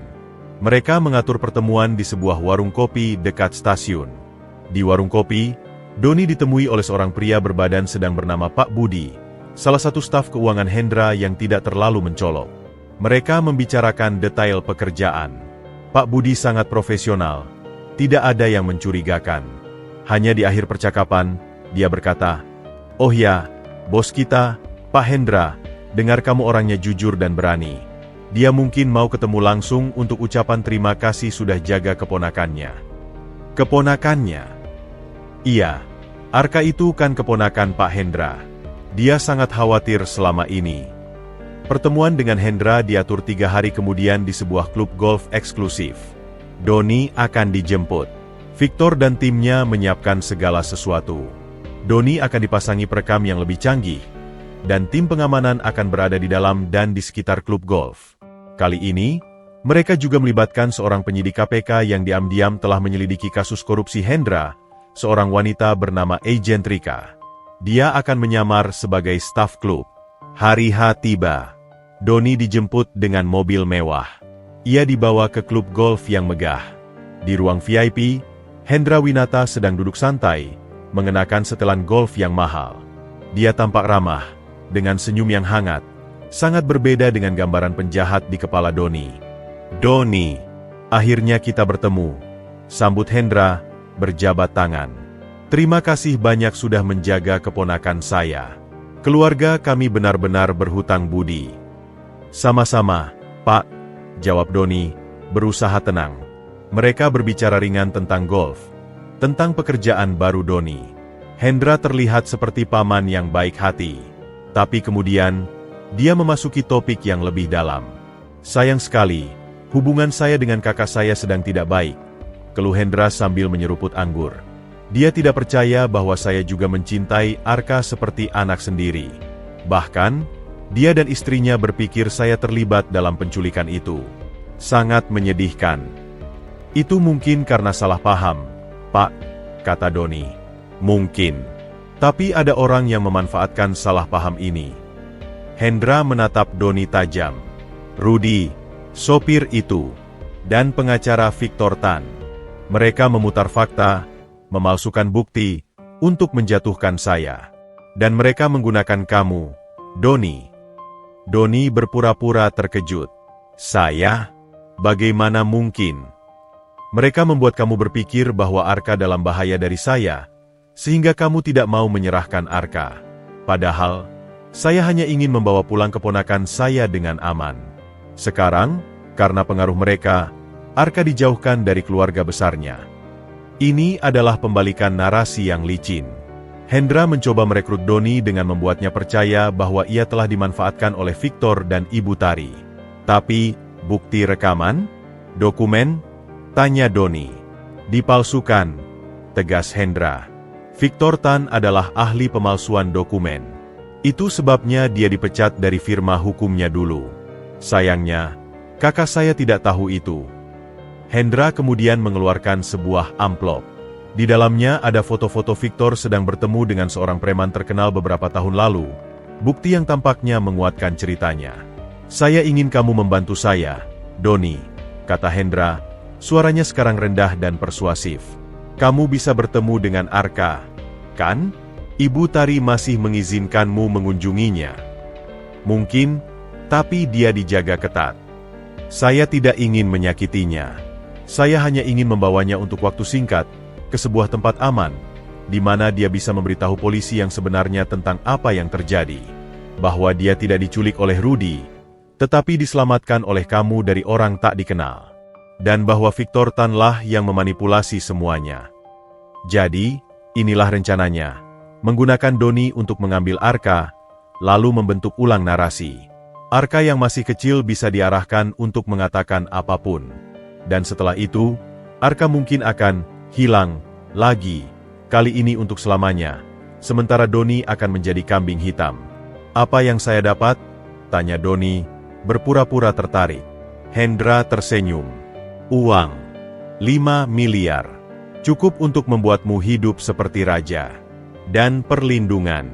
Kamu akan menjadi pahlawan yang menyelamatkan Arka dari konspirasi Victor Tan. Nama kamu akan dibersihkan. Tawaran itu menggoda.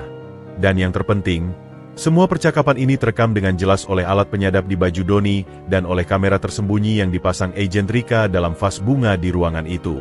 Saya perlu berpikir, kata Doni. Tentu. 3 hari. Tapi ingat, jika kamu menolak, Victor dan Ibu Tari akan menjadikanmu kambing hitam.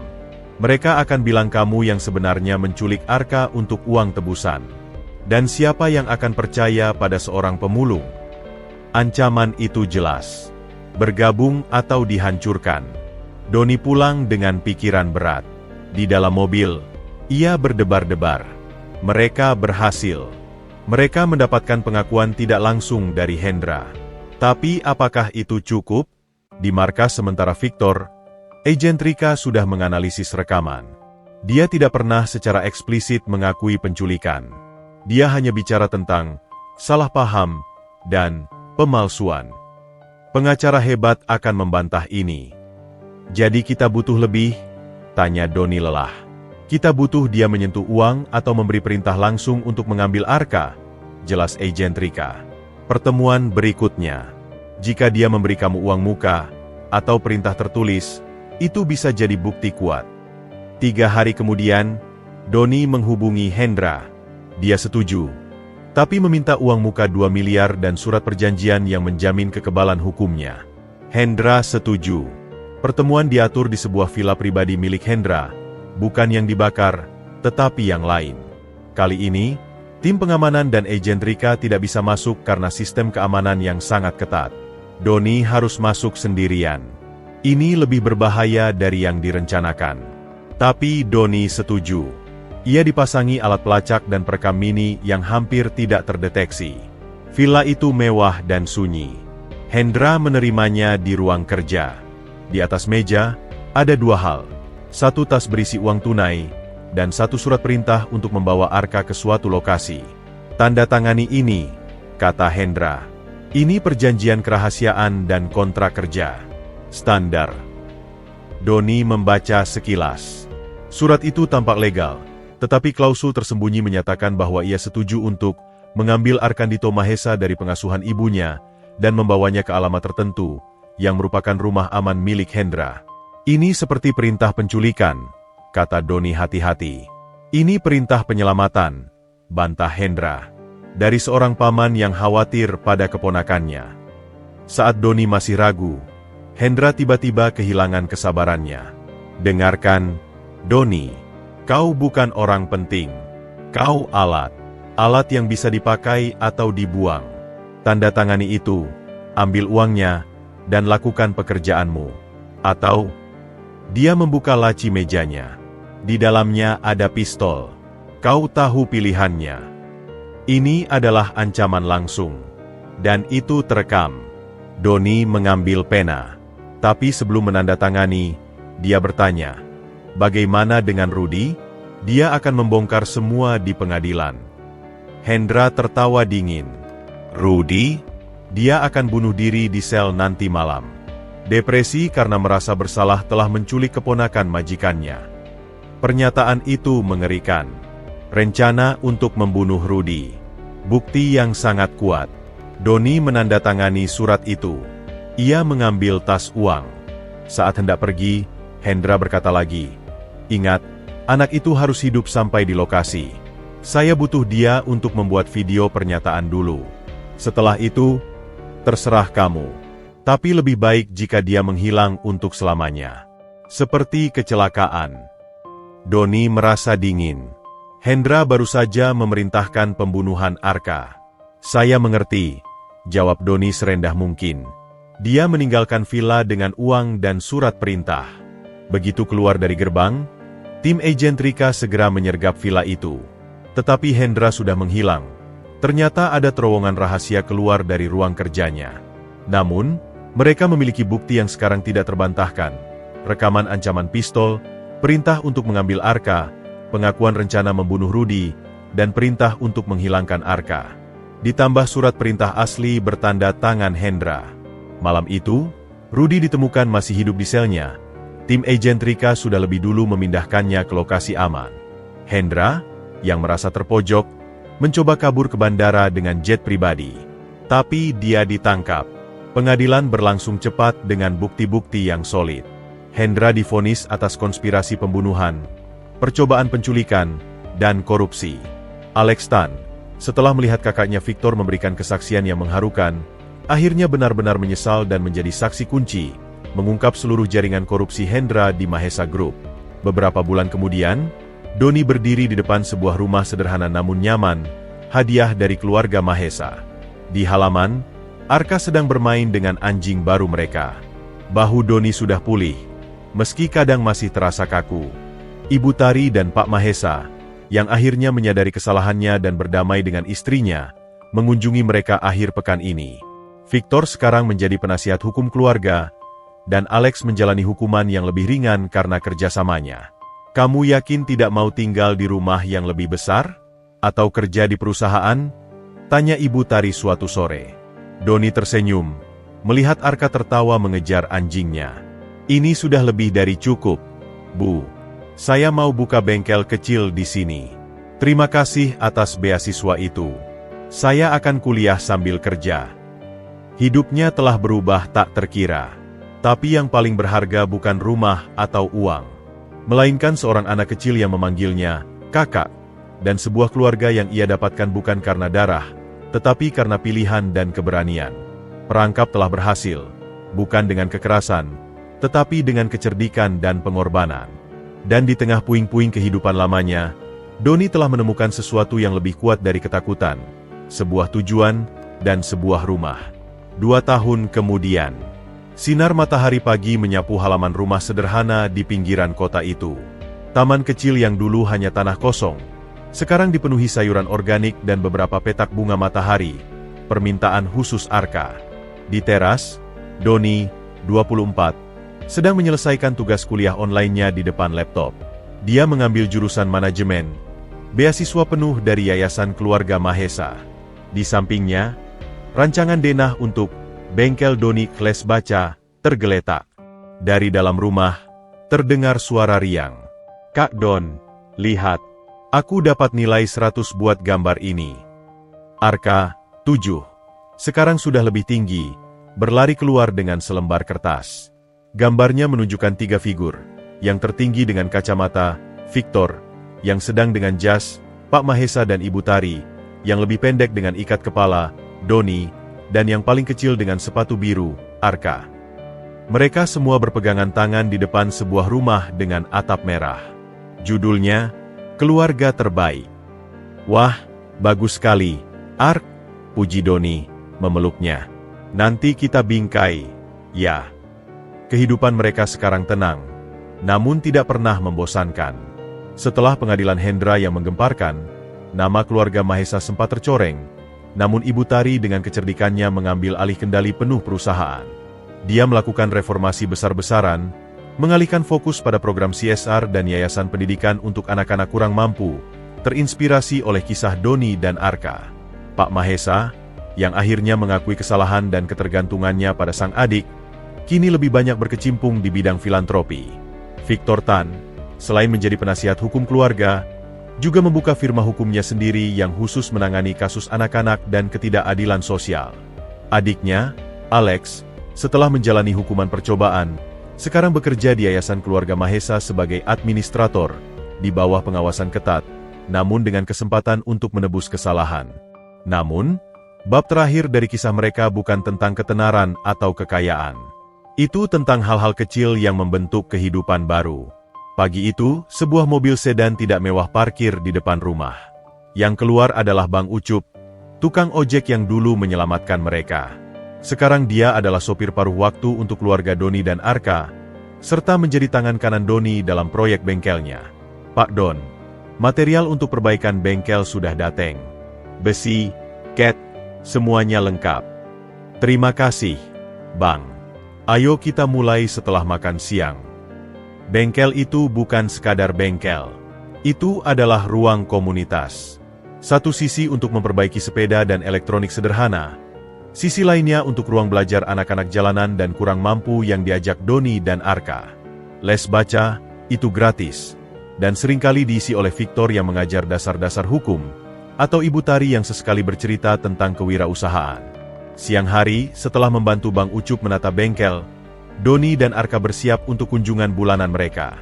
Mereka naik mobil yang sama, hadiah sederhana dari keluarga Mahesa, menuju sebuah panti asuhan yang dikelola dengan baik.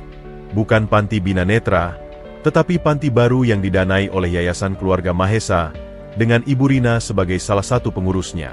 Di sana, Arka sudah seperti selebriti kecil.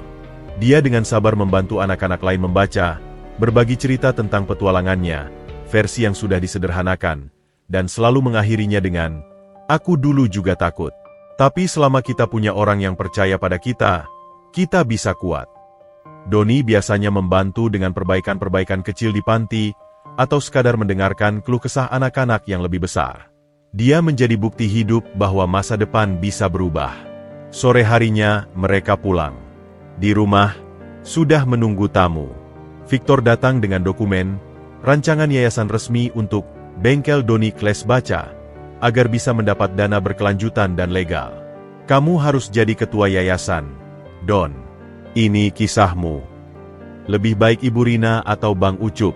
"Bang, aku lebih suka di lapangan," jawab Doni sambil tersenyum. Tidak lama kemudian, mobil mewah yang familiar berhenti. Ibu Tari dan Pak Mahesa turun, membawa oleh-oleh dan wajah-wajah cerah. Hubungan Arka dengan orang tuanya telah pulih secara bertahap. Mereka tidak tinggal serumah. Arka memilih untuk tetap tinggal dengan Doni, dengan kesepakatan bahwa akhir pekan dihabiskan di rumah besar keluarga Mahesa. Ini adalah kompromi yang sehat. Arka mendapatkan stabilitas dan kasih sayang sederhana dari Doni, sekaligus ikatan dan warisan budaya dari orang tuanya. Malam itu, mereka makan malam bersama di meja sederhana yang terasa sangat lengkap. Percakapan mengalir tentang sekolah Arka yang baru, sekolah inklusif yang bagus, perkembangan kuliah Doni, dan rencana pembukaan resmi bengkel minggu depan.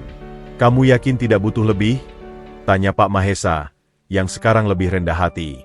"Yang saya butuhkan sudah ada di sini, Pak," jawab Doni, memandang sekeliling.